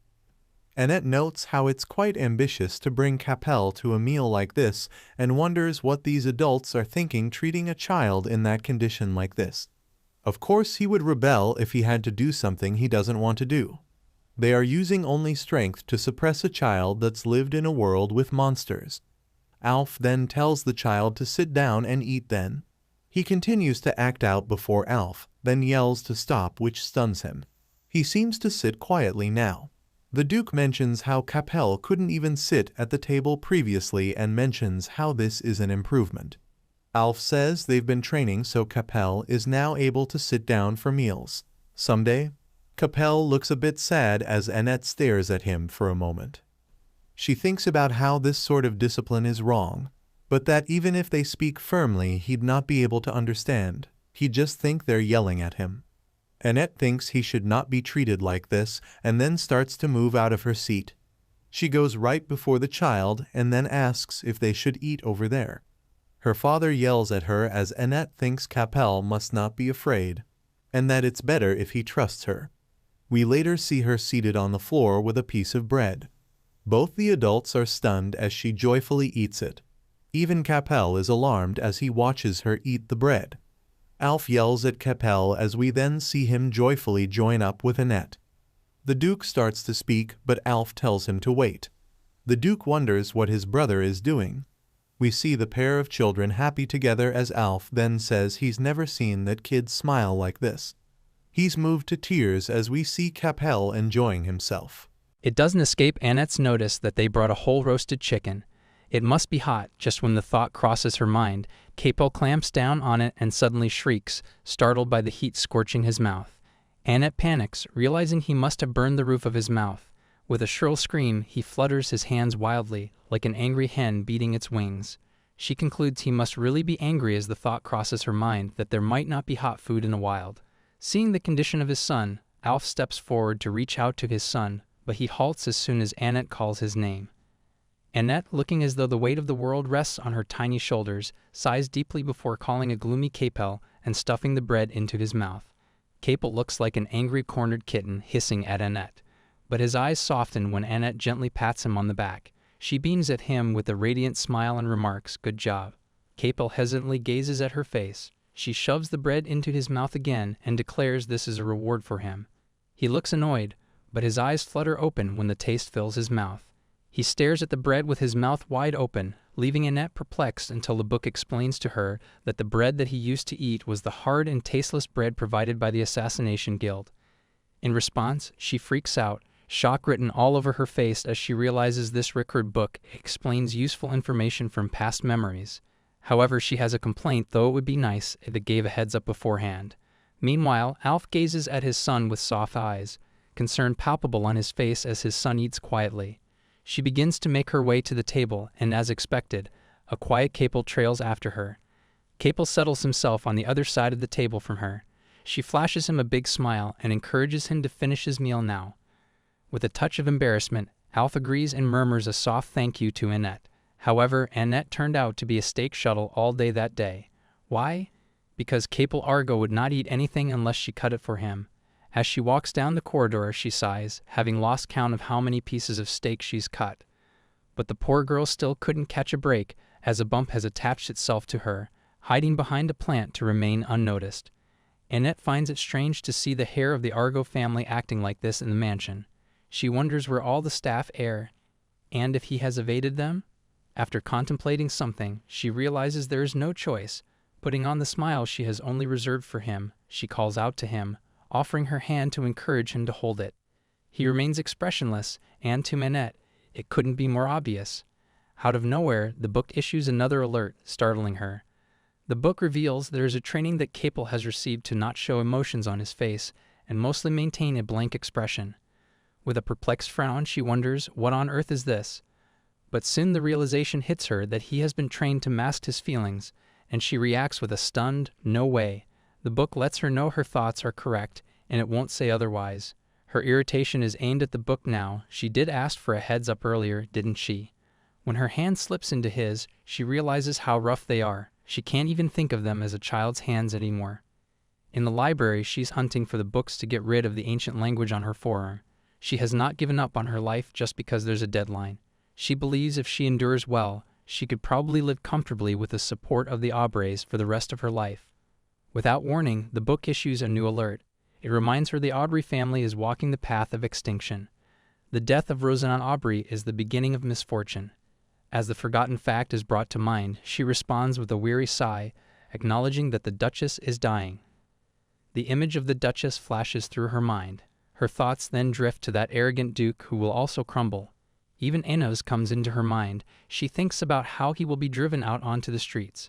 She reminds herself, and whoever takes over will be the heroine of this world. Her eyes instantly widen when the book announces out of the blue that it's Shekinah Aubrey. Annette recalls the diary-like content she saw in the records room.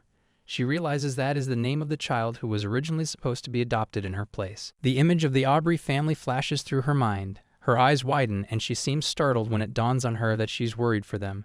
She questions herself what she is thinking. It's not like they are her real family anyway. Capel also turns his attention towards her when he notices the shift in her behavior. She forces a smile on her face and reminds herself there is no reason for her to feel displeased. She informs him the information she's looking for is not here and suggests they leave. She starts moving, and to keep up with her, Capel stumbles, reaching out to steady himself on the bookshelves. Annette's eyes widen in alarm as she sees the books begin to topple. Realizing she can't let him get hurt, she rushes to his side and shields him. She sighs in relief when she sees he's unharmed, barely noticing her own injuries. Capel, however, looks worried, and she just offers him a sheepish smile. With a sudden crash, the door flies open and Alf and Duke enter, their faces reflecting worry as they react to the disturbance caused by the falling books. Seeing Capel on the floor, Alf panics and rushes to his son's side. Annette, witnessing the scene, smiles in relief, thankful that he did not get injured.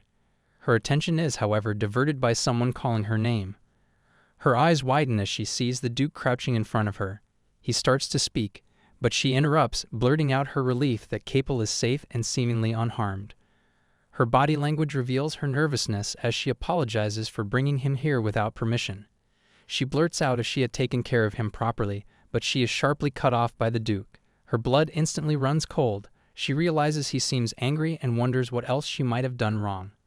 To her surprise, a stressed-looking Duke crouches down and begins healing her ankle with his powers. Her eyes widen in confusion, and she blurts out that she's fine. However, he still asks in a shaky voice if she is hurting.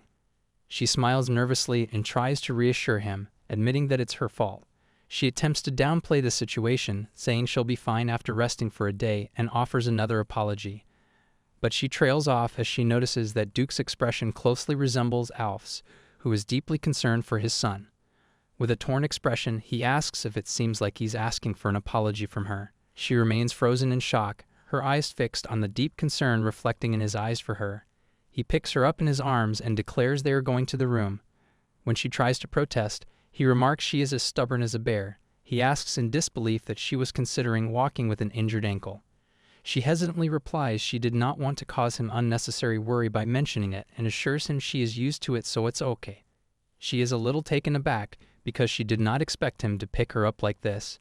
He avoids physical touch due to his dislike for dirtiness. His sudden question catches her off guard. He wants to know if it hurts less when she's used to it. Her eyes dim as she replies yes, when a person gets used to it, it hurts a little less. He, however, disagrees and counters it's not that the pain lessens, it's just that she wants to believe that, further adding that familiarity isn't a process of reducing pain, it's the time you spend resigning yourself to it, and to just increase intolerance for enduring pain. She wonders how he's aware of all that. Now that the Duke thinks about it, he realizes nobility etiquette wasn't the issue for her, and that she should actually learn to demand help when she's in pain, not just resort to using her powers. She whispers timidly, "Really?" He responds, "What if the only daughter of the Duke Aubrey does not know how to demand things?" She smiles sheepishly at him and declares if he tells her to do something, she can do it. Whether he wants the highly refined noble lady who has been groomed her whole life, or even a mischievous little troublemaker, she said she can do it. However, she is left flabbergasted when he dares her to do it. She reminds him, but she is known as a bright and lovely genius. However, he believes people can change as they grow up, through tantrums and act up. She raises a question that if her personality suddenly changes, then wouldn't she be crazier than she currently is? She cannot help but wonder, has his preference changed why he's acting like that? He nonchalantly questions, so what? Who would dare to say anything? He encourages her to never hesitate and say and do what she wants. The lie slips from her mouth effortlessly that she does not harbor any desire like that. In response, he instructs her to figure it out then. As he walks down the corridor, escorting her to her room, she questions didn't he treat her earlier? So she doesn't think there's any reason for him to keep holding her. He sighs and says she doesn't understand. He questions if she thinks his healing powers are a cure-all. He believes it would be troublesome if it recurred, so he has to be careful. That's why he is holding her. He doesn't forget to remind her, though, that it is an honor for her.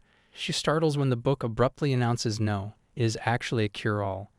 It reveals the healing ability of the head of the house with the power of rust is so powerful that it can instantly revive a person on the brink of death, regardless of external or internal injuries.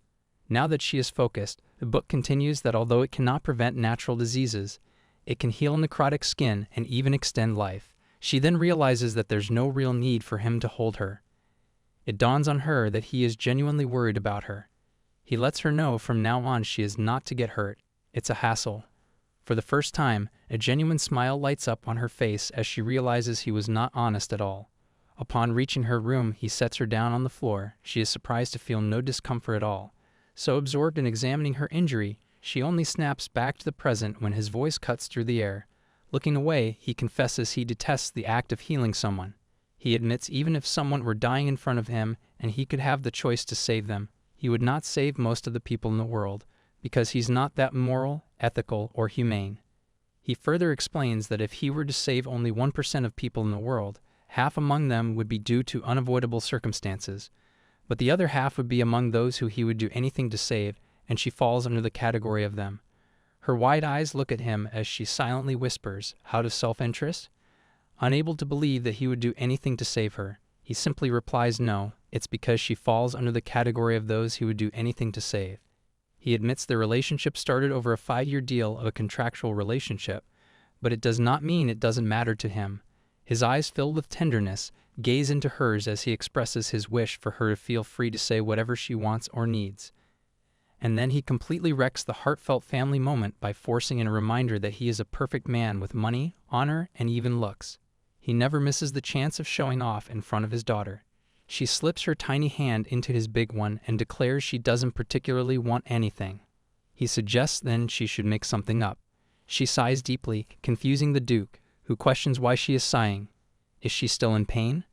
but she assures him that thanks to him, she does not feel any pain at all. His earlier words keep echoing in her mind that whether it's a 5-year deal or a contractual relationship, it doesn't mean it's insignificant to him. She realizes his words make her feel like she has to do her best too. She recalls in the past there was a researcher who created the cure for the illness the Duchess is suffering from. Now she is determined to start by finding that researcher. The next morning, she wakes up early and changes into her outdoor clothes. She realizes that taking a day off was a wise decision, as thanks to this, she has a great opportunity. A chance to meet the eccentric scientist. She is aware if the Duke finds out she's going, he will surely want to come along. That's why she is awake early and sneaking out, only leaving a note by the bedside. As she steps out of the mansion, the carriage is already waiting. She informs the coachman that she needs to meet her mother and requests to take her to the Cuff region. Upon arriving at her destination, the coachman helps her down by practically plopping her to the ground. She finds it super embarrassing to be treated like a child. She looks around the place and finds many wooden houses. Weapons are also displayed everywhere around. She remembers they said the eccentric scientist lives on the outskirts of the village and that he also works as a grave digger, so people rarely visit him. After arriving at the cemetery, she looks around and notices a hut standing beside it. She slightly knocks at the door and calls out to him. The gloomy atmosphere around her is forcing her to consider how scary this place would look at night. When there's no response, she screams at the top of her lungs, asking if he's there and introducing herself as a guest.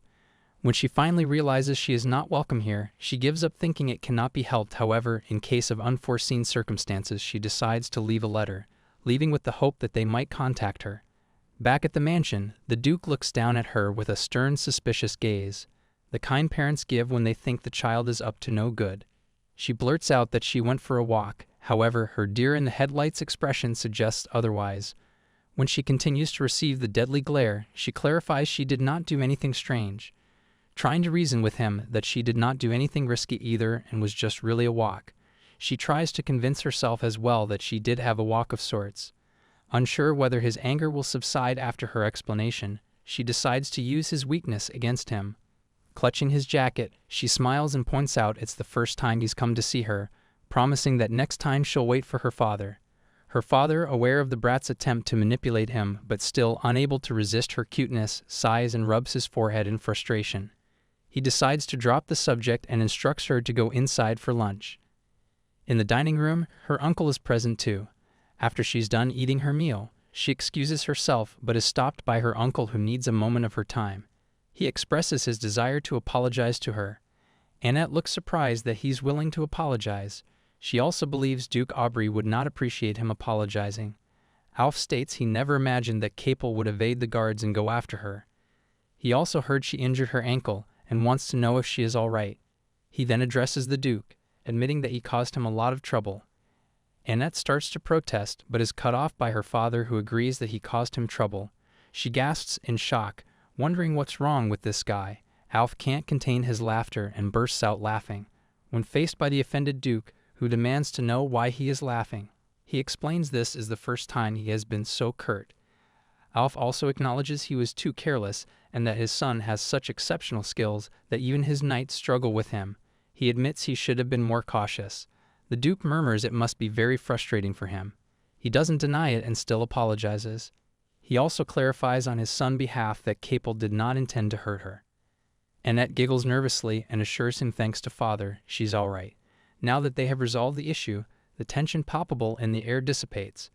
With a smile on his face, her uncle approaches her and informs her that Capel wishes to apologize to her.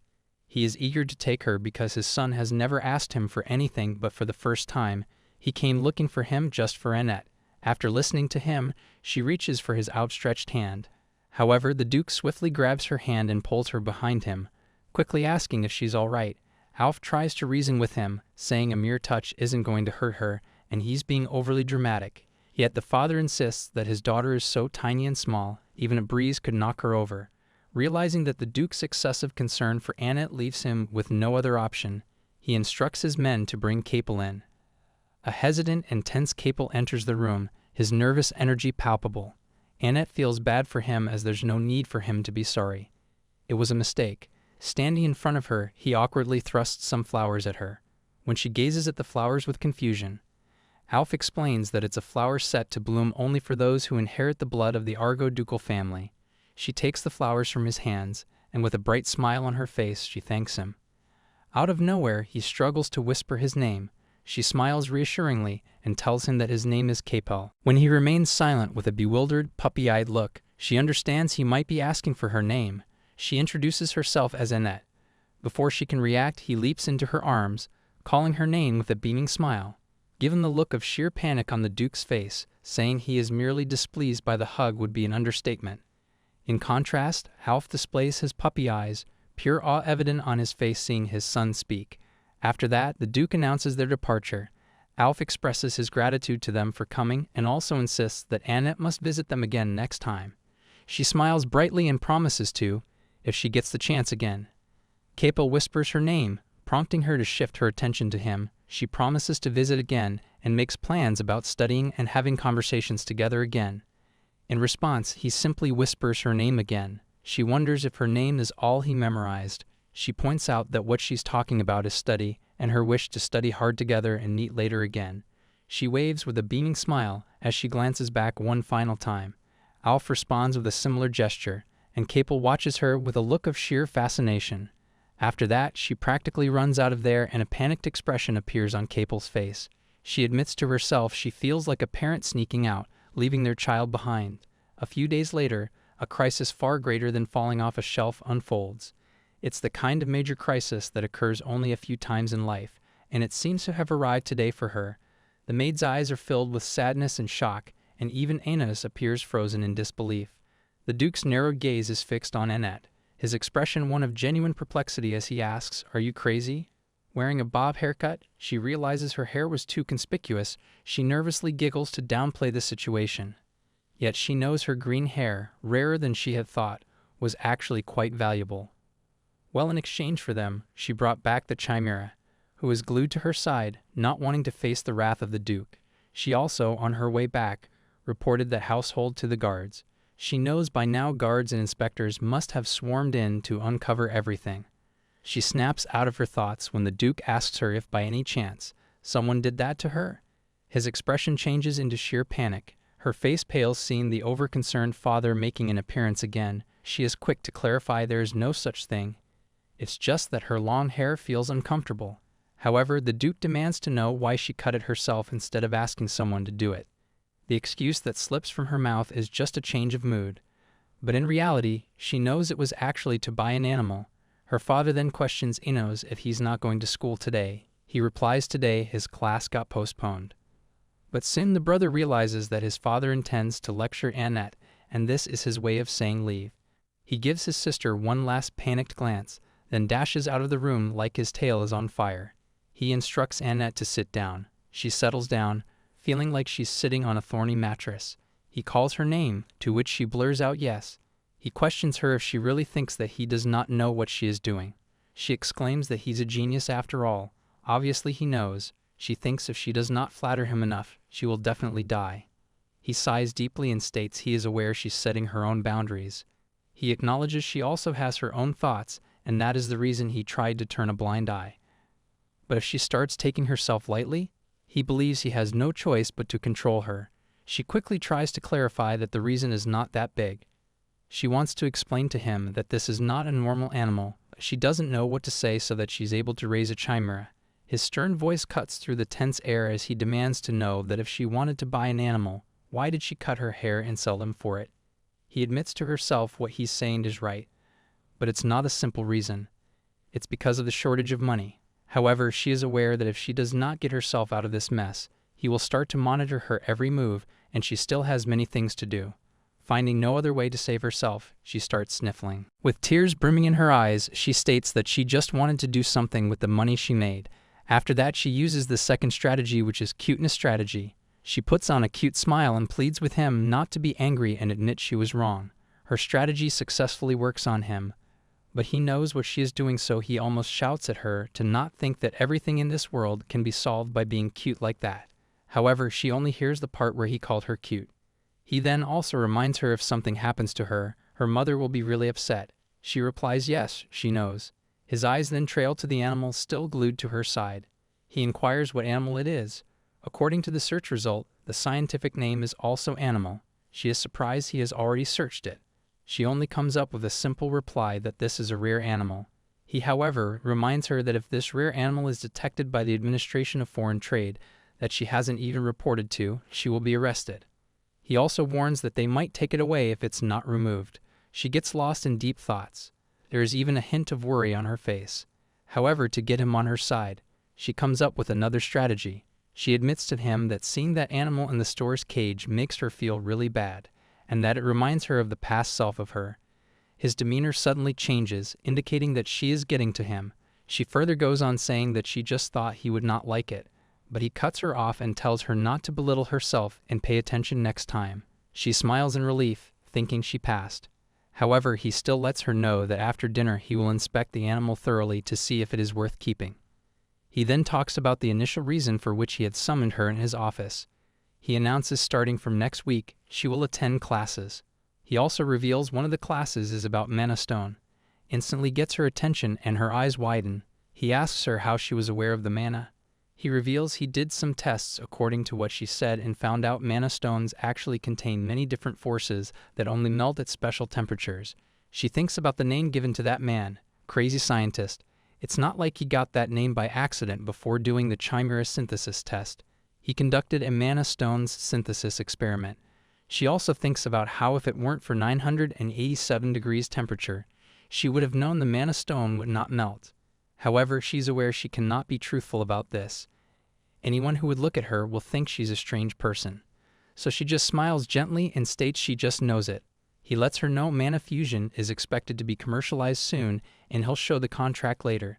She is delighted to hear this news because now she will have her own money. She stares at the contract before her with her perplexed eyes.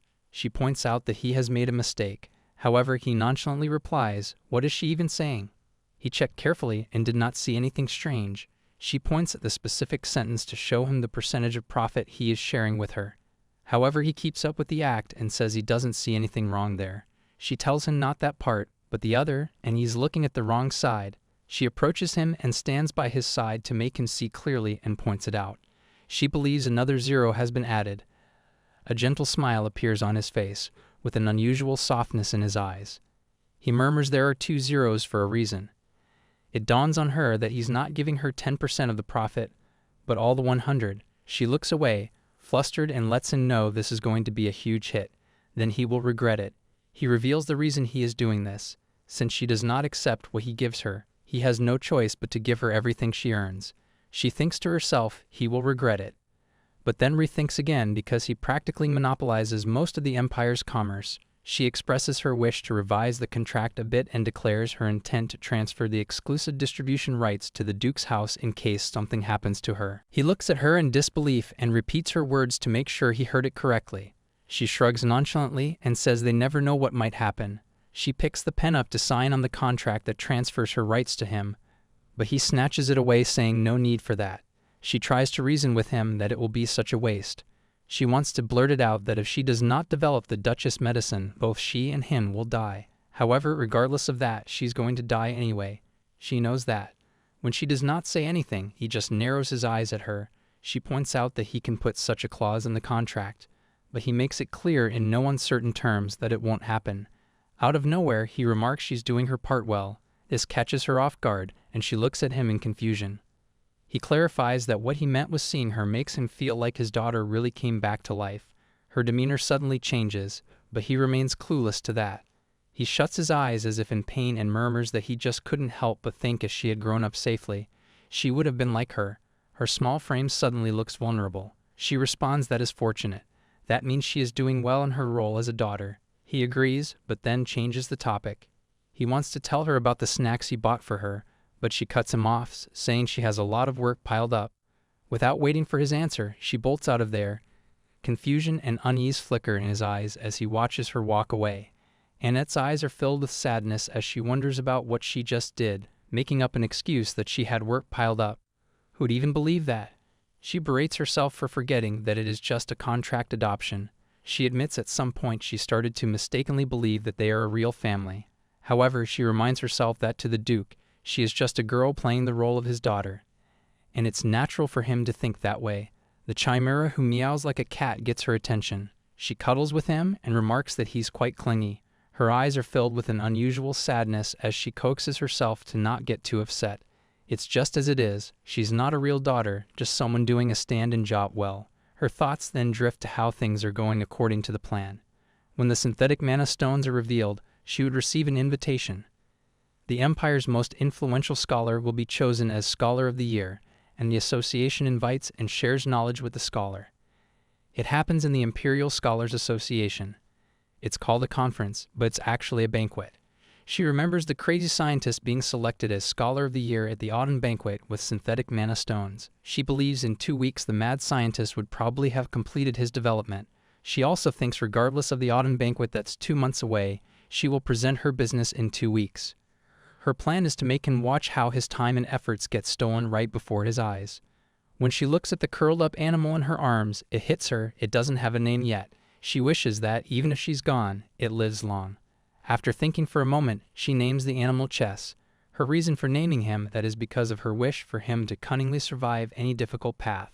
She is so absorbed in cuddling the animal in her arms that she only opens her eyes when she senses a change in its body and sees wings appear. This catches her off guard, but then she recalls that chimeras are said to possess mysterious powers. She wonders if this is one of them. When she looks again, the wings have already vanished. Her thoughts are interrupted when someone calls her name. It's the Duke, who is running after her and insisting that she join him for snacks. She forces a smile on his face and states she has already eaten. She's relieved to know he did not catch the sight of the wings. However, the Duke is nothing if not insistent. He urges her to eat those and makes up a whole huge lie about how someone randomly said he did not want the limited edition animal cookies from the most famous bakery in the capital that only sells 20 a day, and happened to find him out of all the people in the capital to request him to throw them away. However, the kind Duke thought it would be a waste, so he brought them, but he doesn't really like sweets. Annette can't help but wonder what's with this long-winded excuse. She is also aware that if such words even escape her mouth, people will find her strange, let alone the big Duke. She sighs deeply and finally relents, saying she likes her milk warm with lots of honey. A smile appears on the Duke's face. He looks like a kid who got his favorite candy. After instructing her to come to his room in about 10 minutes, he rushes out of there to make arrangements. She asks herself, is she crazy for finding this cute? A sad smile appears on her face as she thinks he could have just said he brought them because he wanted to eat together with her. She realizes she has grown fond of this household, and the old her would have laughed at even such a thought. But this only fuels her resolve even more to find someone who can develop the treatment for the Duchess' illness. She is determined to find them no matter what it takes. However, she's aware she might provoke his anger again for acting on her own. Annette thinks that if she asks for Sheikh Aubrey's help, she knows for sure that he will help her. However, she cannot honestly say it. She won't be able to answer him if he asks her how she found out. If he started to treat her like a witch, then the days after would be one hell of a headache. She wonders if it would be okay if she approached the person who invented the course and offered them to come work for them as a servant. She thinks that they have received help from the Aubrey family in the past, so she thinks it will be possible to bring them in. She then looks at the clock and realizes it is time to go as Enos will be waiting for her. She's aware that he's going to nag her if she keeps him waiting. She then notices her father and wonders what is happening. He stares at her with an angry expression. The butler thinks that he would give them -5 points out of 10, as he does not think he would say that to a person he feels uncomfortable with, especially someone he merely adopted as a substitute. He tells her that he came because he has something to tell her. He ponders that it is the same as saying, "You are just his daughter's replacement." Seeing how she always tries to solve things on her own is just like what the family head was like when he was young.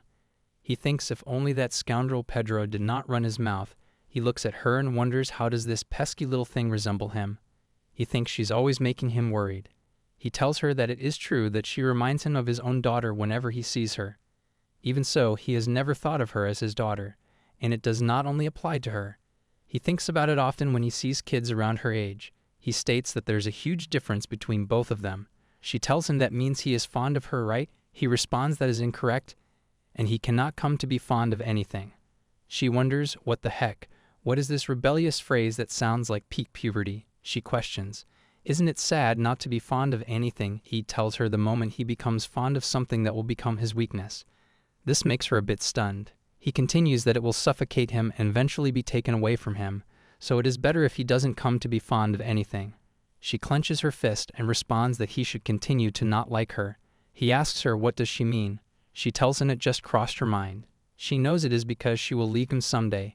She smiles and mentions that is why they should not like nor hate each other too much since they will be parting ways in 5 years. This makes him a bit sad as he tells her that she does not have to tell him that it will always stay that way. She thinks of him as heartless. She wonders if he would even bleed a single drop of blood if she stabbed him. She thinks if blue blood exists among the nobles, it would be him. She tells him that she knows she should be giving her all to help the father who adopted her, but it seems like she has been causing trouble and apologizes for that. She turns around and tells him she will be leaving first. He stands there not knowing how to respond. A fork falls to the ground, catching his attention. He notices Enos standing behind him.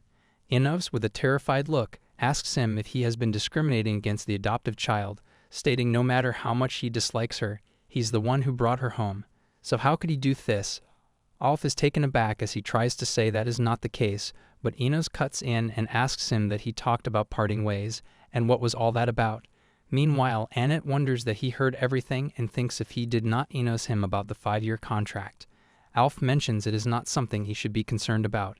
Enos claims that he is concerned because he is going to eat snacks with her. Alf asks him if he means to talk about the snacks that he was about to throw out. Enos questions who says that he's going to throw it out. Meanwhile, Annette thinks he must feel wrong since he went out of his way to go out and buy it early in the morning. She is aware that they are both angry, and it is funny how they cannot retort since they are both guilty about something. She wonders if she should play a joke on them. She yells that it is okay, and she does not mind eating food picked up from the streets or thrown away, mentioning that there were many instances where she had to starve at the orphanage, causing both of them to be totally shocked.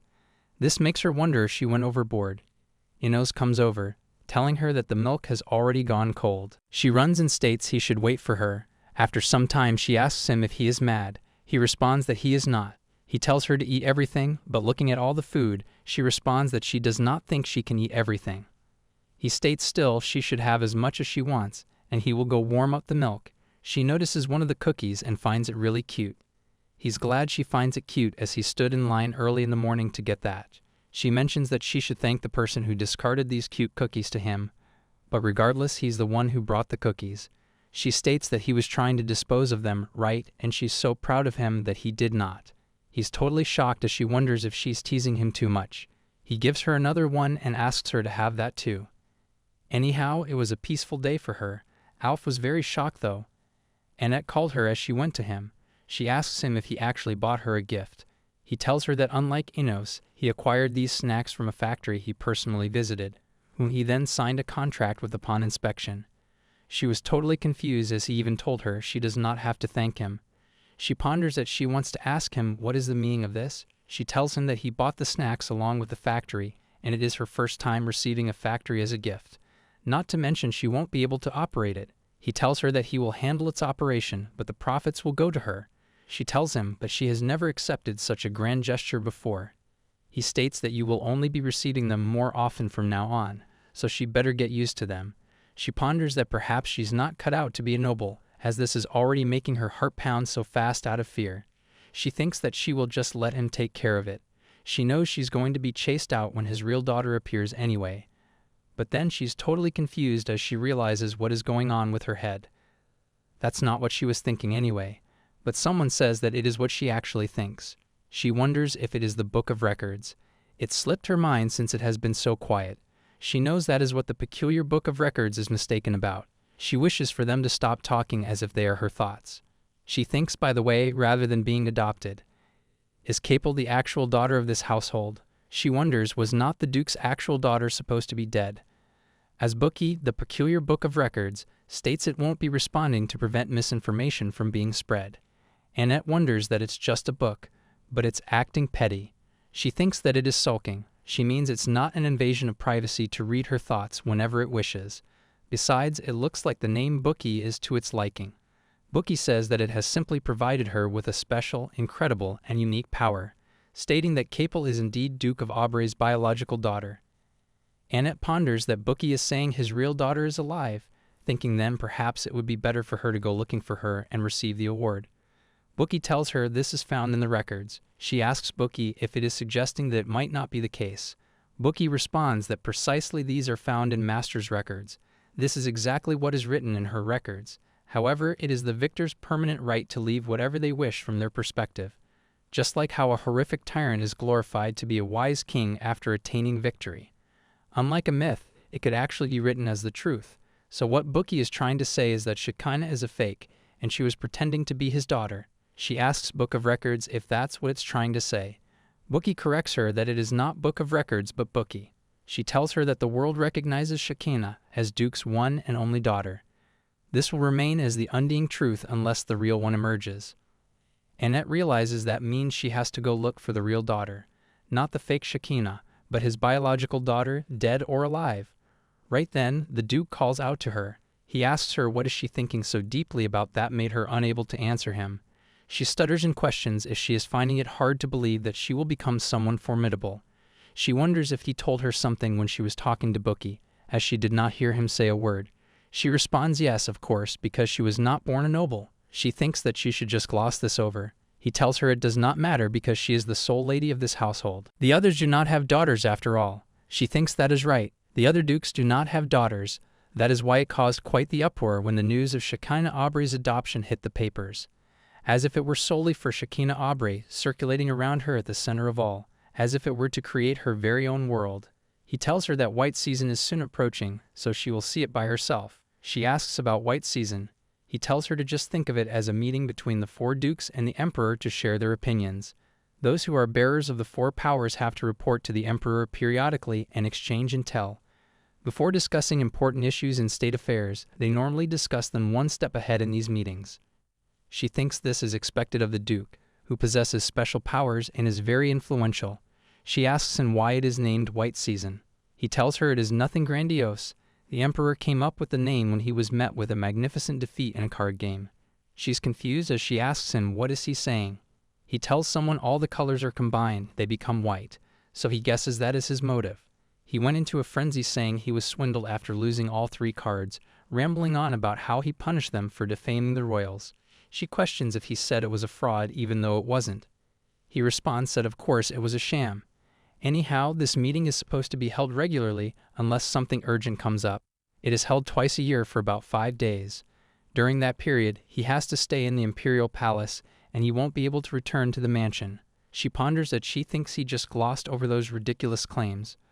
But that's also very Duke-like of him. He asks her if she thought of something weird, but she responds no. He states what he's trying to say is that she is his daughter, so she should not put herself down and always hold her head high. He also tells her, now that he thinks about it, her invitation letter has arrived. She asks about it and asks him to show it to her. She knows there is only one invitation letter addressed to her. It has to be from the Autumn Association of Scholars. He responds he will show it to her and throws countless letters her way. She's totally taken aback as she asks him what are these. He tells her that these are invitation letters. She thinks that no matter how much she looks at it, these are afternoon tea invitations from different salons. He tells her to not worry, as he roared back to the other ridiculous invitations himself. She asks him so these are the remaining ones after he has gone through them. He tells her that regardless, some presumptuous people really do have it twisted.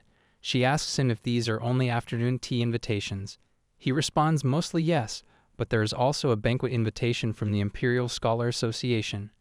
She is aware that is what she was looking for. She found it as he questions so she was crowned Scholar of the Year. She asks him if she can attend this. He tells her to go if she wishes, but none of her peers will be there. However, she shall not attend alone. She should bring a companion with her. She thanks him and tells him then she will bring Marion Gold with her. He tells her that she can only bring one person with her. She starts to think about it and states then she'll ask for Marion Gold's opinion and take one of them. He tells her that, however, only an intellectual who can hold a conversation with the scholars, at the very least, is allowed inside. In that aspect, Marion Gold would not be suitable for the occasion. She wonders if he dislikes Mary and Gold. She asks if she should not just attend that after all. He mentions that it does not matter as long as she finds a suitable companion. She asks him who would be a fitting companion, stating that if he knows any, then he can let her know. He tells her that person has to be fairly skilled enough to protect her, quick-witted, have an outstanding amount of knowledge to intimidate the scholars, not to mention they have to have a somewhat dashing face with influence and yet not to be too unfamiliar. She wonders that he should just say that he does not want her to go at this point. She thinks that he should not tell her it is going to end like this again. It felt impossible when he phrased it this way last time because he is describing himself. She asks him if he's not busy, then can he, before she can even finish, he tells her fine, he's very busy, but it cannot be helped. It's tedious. But what to do? This is his daughter's request, and he's only attending to fulfill his obligation as a parent. She knows she has not even finished her sentence properly. Twice a year in the Empire, a meeting is held deep within the Golden Palace, the singular pale white door that exists within the Golden Palace. Those who knew when the door would be set to open called it White Season. It is firmly believed that critical issues of the Empire are determined behind those sacred doors. The Duke thinks that it has already turned into a drinking party. Red calls out to him and tells him he is late as usual. The Duke is called Green in this meeting. His brother is also there as he tells him. It is always a mess in here, right? Rhett mentions that there is not much of an age difference between the two of them, so they should stop with the honorifics. One of them tells Red that he's still as vulgar as ever. Now that everyone is here, they should proceed with the meeting, reminding Red that he mentioned he has important news to share with them. Red tells them that is right, and he mentions that his third son recently won a fencing competition under the youth category. He states who would have known. He did not even teach him anything. Red is told that he is making a big deal out of it when it is merely under the juvenile section. Wright then states that his second son received a banquet invitation from the Aista. Yellow thinks, but his daughter is being nominated as Scholar of the Year in that said banquet from the Asa. Actually, although White Season is held to make decisions concerning important national affairs, they usually end up having meaningless small talks or even bragging contests. So much more happens at a drinking party. One of them tells them to stop and states that he cannot believe them. All of them are getting worked up over these things. He is sure this news will bring them to their knees. He mentions that his son has started to speak, and he even started to dine and eat at the dining table. One of them mentions that although that does not come close to his son who won the magic conference, but that definitely calls for a celebration. Red also agrees, stating that is absolutely commendable, though not as accomplished as his son. Yellow asks them when are they going to stop this childish banter, stating that the cutest and the loveliest ones are the princess and the prince anyway. She then asks the Duke that she heard he found his lost daughter. Red is totally shocked as he asks him why did not he tell them something so important. The Duke questions if Red is his friend and asks him to please refrain from speaking so casually to him. The person standing next to him asks him if he has actually found the daughter that he had lost during turbulent times. The Duke responds yes, he did, and questions if there's a problem with that. The person responds it is nothing. Red is envious that it is a daughter. One of them says that when he met her previously, she was so kind and smart and she definitely takes after Shekol's eloquence. The Duke states that she doesn't even come close. It'd be troublesome if she did, and she does not resemble him in the first place. But they think that she does not seem like a difficult kid. The Duke says that she is. She will spend the whole day in the kitchen cooking and then bring it over to him, saying it is a present. She requested to travel to the capital with him, and now she insists that he attend the banquet party hosted by the Aisa when he is swamped with work. Just because he gifted her some snacks, she jumped with joy. She even invented synthetic stones since she's so smart. But she said she wanted to pass its profit and authority to him, wondering how is she going to survive in this world. He thinks that his daughter is the best and everything is so annoying that it is driving him crazy. All of them are totally confused by him. Red tells him about the synthetic stones he mentioned. It sounds fascinating. He asks the Duke how did she make it. The Duke questions. Why would he tell him that? It's that the authority and right belongs to his daughter anyway, so why does not he go back on his knees and bow on the ground in front of his daughter? Red gets worked up and asks me why would he go that far. They then decide to eat before they start the meeting, as his daughter made him a lunchbox just because he went out. After some time they are talking about the case as Yellow mentions that the next case is subjugation. Duke Argo is in charge of substitution beasts, so how would he like it to be taken care of this time? He responds that he will handle this case to the bees usually room up north anyway. The next case is the flag. They have tried to use the qualification power of the Holy Church, but it's not in use. The Duke states if it is purification powers, then that is not under his jurisdiction. It's His Majesty's. Yellow mansions. That may be true, but he cannot relay this to a Duke. He will be putting this card down. Red lost as he becomes totally shocked. One of them says there's one man who does his job right, no matter what he's entrusted to. They tell the Duke that he's good at everything, but the Duke refuses. The Duke mentioned that his daughter has not fully adapted to her life at the mansion, so he does not wish to travel far. Yellow asks him, then who does he suggest? He mentions that Yellow can go to the villages affected by the plague and Duke Igna will subjugate. Right then, someone apologizes for the interruption. It is an attendant as Yellow questions, "What is the matter?" The attendant responds they have a guest, and he wanted to ask if it would be okay to let them in. The Duke asks the attendant since when do they accept guests into white season. The attendant questions if he should then ask them to go back. The Duke says that he is asking an obvious question. The Duke then tells to return. Yellow thinks, but he is the Emperor. The attendant then asks the guest to return and refrain from interrupting the meeting. Everyone is totally shocked as they hear her voice. She apologizes for interrupting. The Duke is totally taken aback. It is Annette as she mentions that she thought her father would see her if she came to greet him, but she was a fool. Right then, the Duke shouts that on second thought, he thinks that they should let her in. He runs to her as she asks him if he was busy, but he says no, they are on a break. Red starts to laugh crazily. They mention that kid must be his daughter. They find it really unexpected, stating that they have never seen him look so shaken. This makes him want to tease him, but the other tells him to not be that mischievous. Red goes to greet her, questioning that this is their first meeting, right? She thinks that he must be one of the Dukes since he is present here, and she notices he has a muscular build and red hair. That means he must be Duke Igna. She greets him and tells him it is nice to meet him. He is taken aback as he cannot control her cuteness, suddenly grabs the Duke and asks him to give her to him, mentioning that he has always wanted a daughter. The Duke responds that he should ask his wife, not him. He then says how about they make each other in-laws as his sons are competent and handsome. She thinks that she has never seen anyone treat Duke so candidly. The Duke states he'd rather die by getting run over by a carriage than be his in-law. He won't be able to sleep at night beating his daughter for having a father-in-law like him. He then asks her what did she bring with her. She tells him that he said the meals prepared in the palace were bland, so this is his dinner, and asks him how was his lunch. She thinks that she had to pack his lunch because he was complaining so much outside his door, continuously saying the food at the palace is so unpalatable, and his daughter's food was at least edible. But she thinks is not asking her to make him dinner going too far. She tells him but she did not know she was being a nuisance, and she will leave right away after getting this. The Duke tells her she was not a bother at all, and they were just having a break. He asks her if she ate food. She tells him not yet, but she will once she gets back. He states that she can eat here and head back later. They're in the middle of taking a break anyway. She tells them it is fine, and it is not right for her to interrupt him while he is working.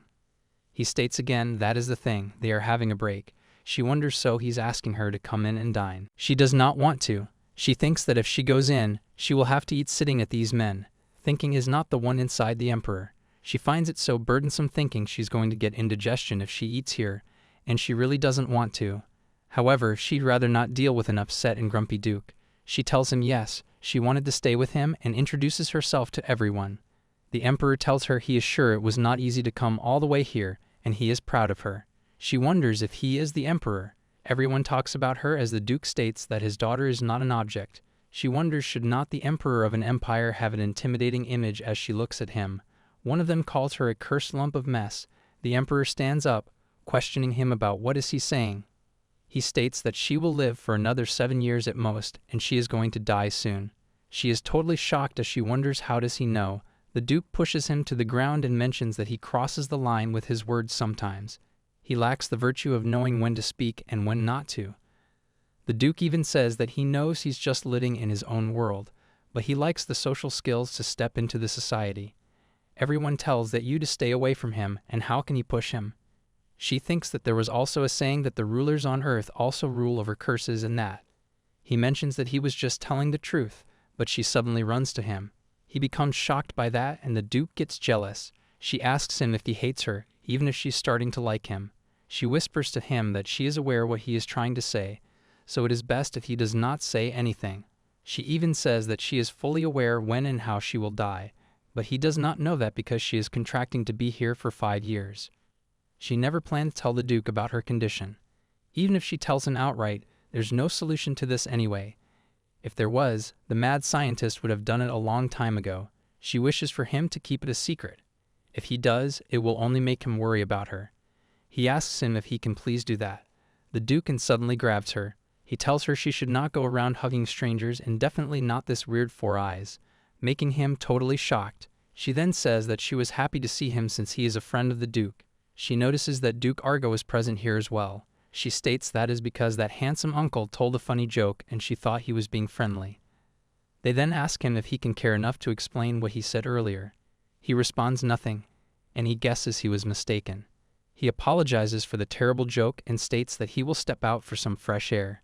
The Duke wonders if he calls that a joke. She then tells the Duke that she also has to go to the bathroom and she will be back shortly. He tells her all right. She then goes after him as he tells her to not call him by that peculiar name. He finds it a miracle that she is still alive. She thanks him for keeping it a secret. He states that he did it only to stop the Duke from assaulting him. She then asks him that he's looking for his brother, right, his twin brother. He is taken aback by her statement. Following Master's commands, Bookie is unlocking information about Shade Adius. Sooner or later she will gain intel about him. From some point onwards, it became natural for her to use Bookie.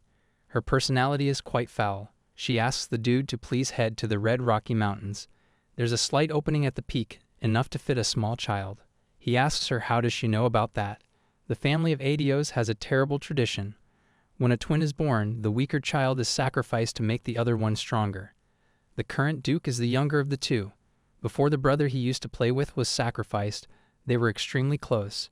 She apologizes to him if she made him uncomfortable with that certain claim. She tells him to think of it as noisiness out of gratitude. He calls out to her as he asks her if she is not afraid of dying. She finds that a meaningful questions. She tells him she is quite scared, but what can she do? She has no way to undo it. She has been looking for a cure, however she was not able to find any information about any similar patterns engraved on her wrists. Still, she has not given up yet, but at last she has finally met someone who recognized her curse. She tells Cinder she hopes he can help her out in the future. Things ended smoothly after White Seasons, though the Duke was totally jealous as he asked her, should not she ask the handsome Duke Adius to accompany her to the banquet rather than him. The butler, with a hesitant expression, calls out the Duke. He informs him that there's a mounting of work awaiting for him, and asks why is he just standing over there. The Duke does not respond as the butler tells him that he has many tasks to be addressed early this morning. The Duke asks him to tell them that he will be taking it slow. The butler apologizes, mentioning, but these are quite urgent matters. The Duke complains that he would like to take care of it too, but his daughter has specifically told him not to overwork himself. This totally shocks Butler as he ponders that it is only because he has put quite the pressure on Annette. For her, it was a way to appease her father, who was sulking because she called Duke Adius handsome. The butler is aware that there is nothing he can do, so he asks him if he may know how much work he will be completing today. The Duke responds that finishing 1/50th of the documents in that pile will be sufficient. The butler ponders that won't nearly be enough to take a look at all the urgent documents. He thinks that the dude usually is more than capable of finishing up everything before tea time, thinking that he should really stop being so easily swayed by Annette's words. The next day, the Duke tells her that she looks nervous. She responds that she is a little, and it is probably because this is her first time. She questions if she can ask him to find a certain person for her. She tells him it is someone who helped her a long time ago, so she wishes to give them her gratitude. They lent her their hand when she was in danger. Rumor said she has a righteous personality and is unable to turn a blind eye to acts of injustice. She mentions that she wants to surprise her, so she'd just like to know her whereabouts. Her name is Darla, and she also has a husband who has fallen ill. Darla, despite being a woman and a commoner, she has great talent as a pharmacist. Annette thinks that she needs her to treat the Duchess' illness. She tells the Duke that she has brown hair and light brown eyes, and she thinks that she lives in the capital or in the outskirts of it. The Duke tells her all right, it will take about a week. She is totally shocked as she asks him if it'll only take a week. He tells her it won't take long at all if they only combine through a small area. She found their status true, and it would be best if she was found as quickly as possible. But she thinks, how can he find someone so fast when they don't even know which village she lives in? She feels bad for all their personnel who will have to run around looking for her. She is also aware that if research begins now, they will be able to develop the cure within 3 years. In the newspapers, they said that Darla took 8 years to create the cure, but if they can provide her with support, she will be able to create one in less than 3 years. Then her husband and the Duchess will be able to survive. The carriage stops as they step outside. They are informed that they have arrived. She thinks now it is time to come face to face with an all-fated relationship. A man slams the door and yells. He questions who was it? Who found out about the combination stone. He thinks he was just about to launch a demonstration of the theory behind it. How can the timing coincide like this? He asks the waiter to get him a glass of wine immediately. He's totally exhausted as he thinks he's spent countless sleepless nights working on this, so how can it be presented to the public so unceremoniously? He worked day and night for this, and yet this happened. Robert White, also known as the mad scientist, while his research funds were depleting, his endeavored work of the century had also been snatched up by someone else. He knows they're running out of test subjects too. If that goes on, he won't be able to revive his dear Sana. Now that it has come to this, if he can just receive patronage from those war-crazed people, then he needs to continue researching chimeras. He tells the waiters to get him more booze. Someone mentions that today they will be introducing Lady Annette Aubrey, who has been nominated as Researcher of the Day to everyone. She catches the scientist's attention. He stares at her as he is totally shocked. He cannot believe that little pipsqueak like this is his rival. He curses her family and thinks she is probably leeching off her parents' money and strutting around claiming that this is solely her achievement. He finds her really sarcastic. She looks at him and calls out to him, causing him to be shocked. He asks her if she's aware of who he is. She tells him of course she does. He wrote a thesis on the fusion of living organisms, right? He knows that is the thesis that was practically ignored by everyone after its presentation. He tells her yes he did, and he did not expect her to know about it. He wonders if it could be that this girl is smart enough to respect his feats at this young age. She tells him that it was very interesting. He's totally taken aback. She then looks towards her right as a pet appears. She tells him he is responsible for creating this little one here, isn't he? By fusing a monster and an animal together. Everyone finds it unbelievable as they wonder what did she just say now. They think, how can a male man dabble in a living being that has been gifted by God himself? And that she's talking about the thesis ignored by everyone because of how inhumane it was. He tells everyone to be quiet. She calls out the Duke and tells him that this professor over here is simply incredible. She mentions that the thesis also talked about using humans as test subjects. He said that they wished to fuse humans and monsters together. She questions, is not that amazing? Everyone is creeped out by him, thinking that he has gone too far and lives should not never be toyed with. The Duke calls him a truly repulsive individual.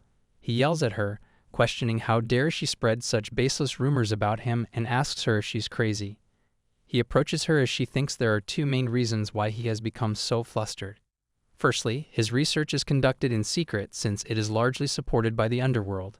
Secondly, it remains unknown that he has been experimenting with human beings until now. The day both of these facts are revealed will be the end of his research career. This makes her smirk. The Duke steps forward and asks the scientist how dare he speak so recklessly. He asks him if he is the one who has lost his mind.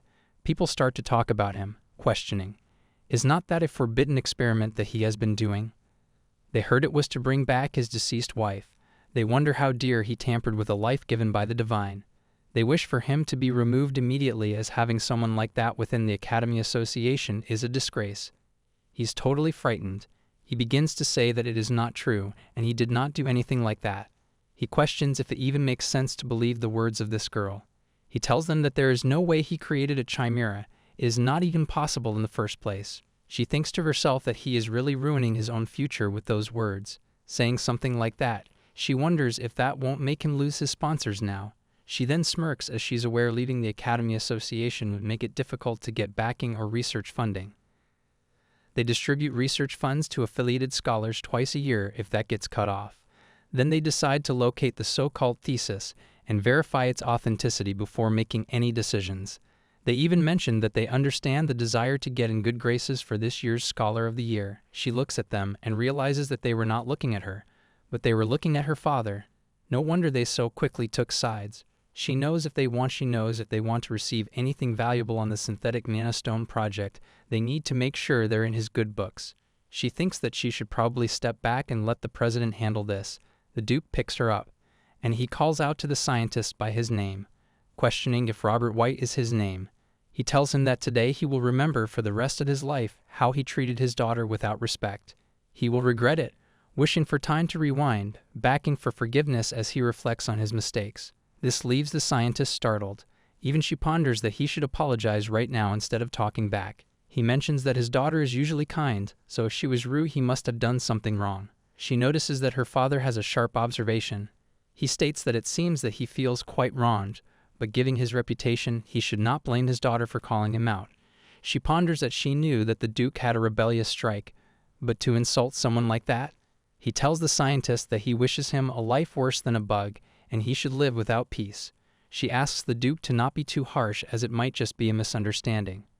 She knows this is not enough. Simply getting him exiled is not real payback. He should still suffer more, desperately searching for that paper he sold to a second-hand bookstore. She knows he will work hard to find it. She smirks as she thinks, but before he does that, she will find it first. They mention that he is quite an amazing person. Shortly after the Duke's intimidation signaled the official start of the banquet, Robert White left the hall with a bitter expression.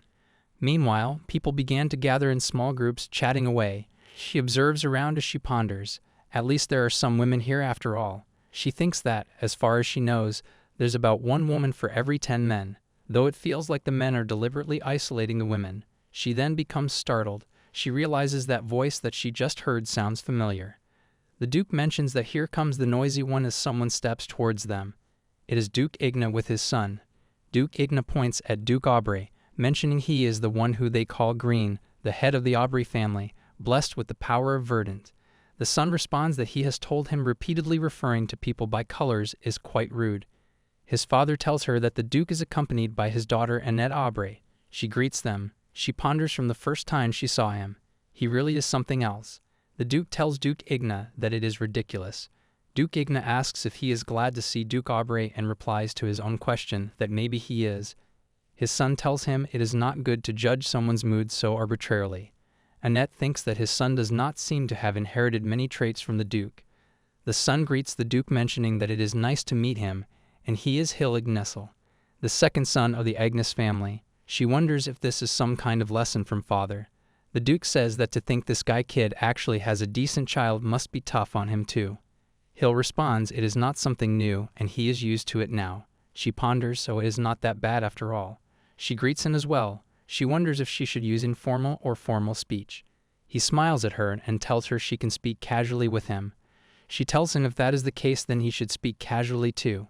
He responds that he will do that then. Duke Igna that while the kids are talking, should they have their own conversation? The Duke responds that it is none of his concern, but he takes the Duke by force, stating that they just need to stay close. She wonders if they really are only keeping them apart for a show. It seems like other adults are paying them some attention as well. Right then, Hill asks her if she would like to step outside for a break. She tells him sure as they get outside. He tells her going out to the terrace means taking a short break, so it is an unspoken rule to avoid interrupting when someone is out there. She thinks it is impressive. It is like he read her mind. She tags him for the help. He asks her if this is her first time at a banquet. She responds no, she has only recently joined the nobility. Ethan apologizes to her, but she tells him it is okay. She thinks that usually Duke Ines is known for his ability to control fire, so they say his skin is dark, but he is really pale. She thinks that he must be very smart to have been invited to the Academic Society's banquet. He tells her he has only been to banquets hosted by the Scholarly Society. He mentions that he does not really resemble a child of the Agnes family. She asks if that is true, as she thought he looked quite similar. He smiles as he mentions, not really. Besides the red eyes, there's nothing else that resembles him. His hair is dark and his skin is very pale, but she tells him his eyes and personality seem similar. Right, he asks her if she's serious. She responds if that is uncomfortable, then she is sorry. The Duke of Ines also speaks his mind, and seems like he does too. She mentions that is why she thought he was similar. He says that is a new comment for him. He tells her that actually, he was not born with the power of the enemy. He is not aggressive and his growth was slow. He is not strong and he is not good with weapons, so he has never heard such words before. She thinks it seems like he even smiled with that sly look, she tells him. But he has his own abilities. He tells that with such crude weapon development he won't surpass his brother and father. She tells him he is going to surpass it, which leaves him taken aback. She knows that was not in the newspaper, but somehow she had a feeling the invention he's going to develop in the future will shake the world. She tells him that she will give him a hint, mentioning that the copyright for the method of making synthetic magic stones belongs to them. He cannot sell the synthetic magic stones themselves. Instead, how about delivering the items made using synthetic magic stones to her? He questions if she's sane to deliver them to the Greenhouse Guild room by Duke Aubrey. She tells him no, he should deliver it to her. She thinks that she is sure the items that he will create in the future will shake the world, and they cannot let Duke Ignis keep all that to himself. She does seem she would love to have everything he make, but it is ok if he wants to give away or personally sell some of it. But if he could just hand over 50-60% of the items produced, that would be fine. She tells him that the percentage is negotiable, and she is just starting out too. She was hoping for a great partner. He looks at her for a while as she steps towards him. She tells him that she trusts him because he's someone who enjoys invention, someone who enjoys bringing thoughts and imagination into reality. He's a person who enjoys it and can achieve much greater results than someone who just works hard. He tells her he cannot even trust himself, but she is trusting him. She tells him it is easier to trust others, but believing in oneself is the hardest part. She thinks that she has a record as well, but then it is not a record, it is a reading. She wonders if the story of the world is about to begin. The protagonist of this world has observed an unexpected anomaly. The story starts earlier than planned. She's totally taken aback. He asks her if it is ok that he does that. She questions what does he mean. He mentions if it is ok to do as he just said, he can supply his goods to her alone. She thinks it looks like they talked about something when they were discussing the report. She does him, of course he can. She ponders that she hopes he did not talk about anything dangerous, and they should just test it now. He tells her that he will introduce her to his older brother soon, starting with friends and then slowly moving towards an engagement. Should be fine. She then wonders what is going on. When did she set up a blind date? And even an engagement promise. She does some yes if they like each other while being friends. He tells her that his older brother is a very charming person, so she will probably like him. She ponders even though there is the condition of a blind date with his brother, they have made some progress. His father calls out to him later, asking if he had fun and they should go now. He goes to his father as his father also pats her and tells her to take care too. He does his father that he should not pat a lady's head casually. They wish them goodbye as she's totally shocked. She asks her father what just happened. He tells her nothing there and asks if there is more, but she tells him no, she is tired. Then he says they should go back. She notices his mood seems a bit bad as she thinks it was fine earlier, so what happened while meeting Duke Ignis? She knows for some reason he's not even making eye contact with her. This makes her feel anxious. Green told Red to let go, and that he has been irritating him since earlier. He asked Red what is he going to say after coming all the way here? Red asks Green if he can question something directly. He asks Green if that girl is really his daughter. Referring to Annette, Green is taken aback as he questions what is he trying to say. He responds no, he heard some strange rumors, and it is better if he goes to that Zardan village. He looked through the materials he received from the Emperor, and there is a girl who has revered as a saintess, with green hair, purple eyes, and a girl named Annette. Red asks Green what does he think, but Green mentions that is nonsense. Red tells him that what concerns him is why she has revered as a saintess. He heard she uses some sort of ability that emits a green light. That girl he asks if she's really his daughter. Is not it just that he wants to believe it, but Green asks him to not cause unnecessary trouble as the truth is already decided for him. His daughter is already dead, and the child's corpse was so grotesque that he could not even proceed to see with his own eyes. Red tells him if she's really the one then he has nothing to say, but since there's also the Duchess, it's best to think carefully. He asks if he should send the materials about Zardan village to his home. Green remains silent for a while before he mentions, all right? In the carriage she calls out to him and asks him if everything is all right. He tells her there's nothing for her to worry about and he needs to be away from the mansion for a while as something came up. There is a plaque spreading in Zardan village, and it seems that even divine power is ineffective. Then if that is the case, would not it be better for Duke Argo, who has purification abilities, to go? He tells her there are plants with purification effects as well. With his ability, the purification effect would be even more enhanced. She questions if he is talking about the flower known as the divine flower. He questions how did she know. She is aware that she may be well versed in future events, but she does not know much about plants, and she finds it as an ominous names. She wonders why does it feel both familiar and unfamiliar. She remembers now, even though Duke Argo went as a last resort, the village was ultimately annihilated. It was closed off and disappeared from maps. Charcoal Aubrey is the protagonist of this world. They will meet Sakina Ober, but she's aware it is strange. She wonders why is the name Sakina used instead of Annette. She knows that they want to pass off as a real, even if they are fake, they should use Annette. Right then she flinches as the Duke calls her as Annette. He tells her that lately she has been zoning out a lot. He asked her if she is feeling well. She tells him she's fine. It is one of her strength to be sturdy. He does, so they should head in now. On that day, the Duke turned his body only after insisting on escorting her to her room. She thinks that finally she can have a moment of peace. She is aware that she needs to look into the details of what she learned today. She asks the book if it can tell her about the Zardan village and Sakina Aubrey. Respond as she calls out to it again and again by its name. It in response back and asks if it is a friend of her. She tells it yes, they are friends. It says the kind friend of her wants to help her, but unfortunately accessing information about the story that has already started requires a price. She finds that really unfair and asks what is the price? Yes, she is told it is assimilation. She begins to shiver. She looks at her arm as it is filled with something written. She ponders that she has been trying consciously not to look at this arm, but now she cannot ignore it. That's why is this even necessary? Assimilation is the way to see the book. In other words, it grants the master the right to glimpse into a world that no one else can see. But if this unknown ancient language spreads, she will end up dying.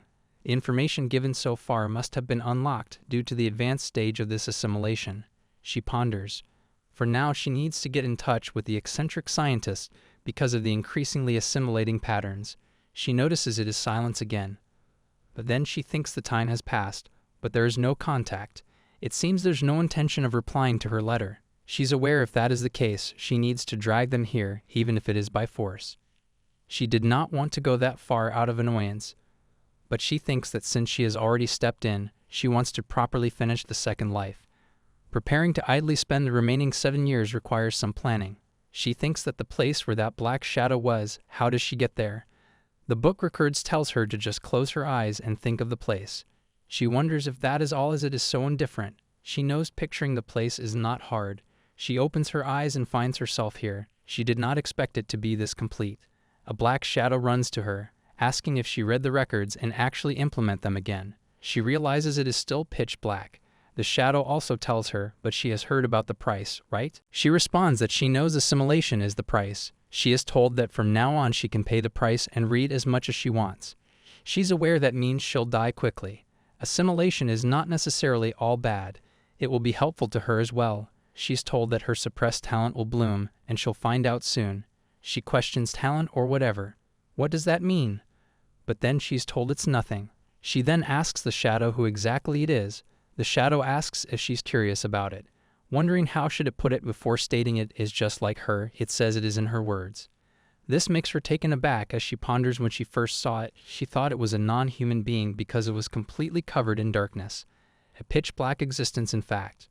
She wonders if that is the result of the ancient language densely covering her entire body. She asks if it is saying that it is cursed like her. It tells her it is a similar existence to her. It is from a long time forgotten, but her curse, like its, started from a very small point. She tries to go towards it. It asks her if she is trying to confirm what it said. But it seems it also dislikes this curse, wondering if it is a form of self-hatred. She realizes all the letters had disappeared as she tries to touch it. The place where skin should be is completely empty. It is like the static noise on a TV screen. She asks if it is alive. It thinks about it and tells her it has forgotten. It also tells her to not worry, as instead it knows all the stories of this world, and it even knows what she'll experience tomorrow. She questions, is knowing the future really such an enjoyable thing? She asks if it happens to know a way to escape this curse. It tells her it has not escaped it itself, so what is she saying? She ponders that it means it has been alone for so long that it cannot even remember the old days. It tells her it is all right. If she is here, then it is not alone. She's aware that it can even read her true feelings, and it must have been lonely. She would have gone insane by now if she was in its place. It tells her that it knows everything about the world, so it is fine. She mentions even knowing that it still could not do anything, so there must be sadness too. Knowing everything means that in the end, nothing in the world matters to it. It stays silent as she asks. Does the assimilation get worse every time she turns a page? It tells her that specifically it happens when the information she knows exceeds the world's allowed scope. She tells that she understands and thank it. She looks at the book and realizes that the pages she can turn are limited to that, and from now on, the world will demand a price. She thanks it for letting her know. She's aware every time she turns a page. Memories of her forgotten past life becomes vividly clear through the scenes of her past life, which might be the 9th time she understood why she had been thinking of concepts that do not exist in this world. Her origin is South Korea. She followed her superior's order to broadcast evacuation instruction, but could not escape in time and died when the building collapsed. While she was running to the broadcasting room to make the announcement, the superiors had all already fled. She's at a loss for words at the unbelievable designation. She decides to look a little more. Knowing one thing makes her want to know too, and she wants to know more, and just a little more. She stops to have a hold on herself as it grabs her hand, telling her to stop. She needs to explore the information, but what if she gets sucked in? The ancient language is trying to assimilate her by quickly brainwashing her. She wonders if that is the case and thanks it for helping. She knows she keeps wanting to gather useless information. That is why. It tells her it is just helping because it would be troublesome if she disappeared. She's the only one who'll come here. She questions if it cannot even leave here. It tells her it can through her as a medium, and if she permits it, it can. She asks then if it would like to leave with him. There's a silence between them.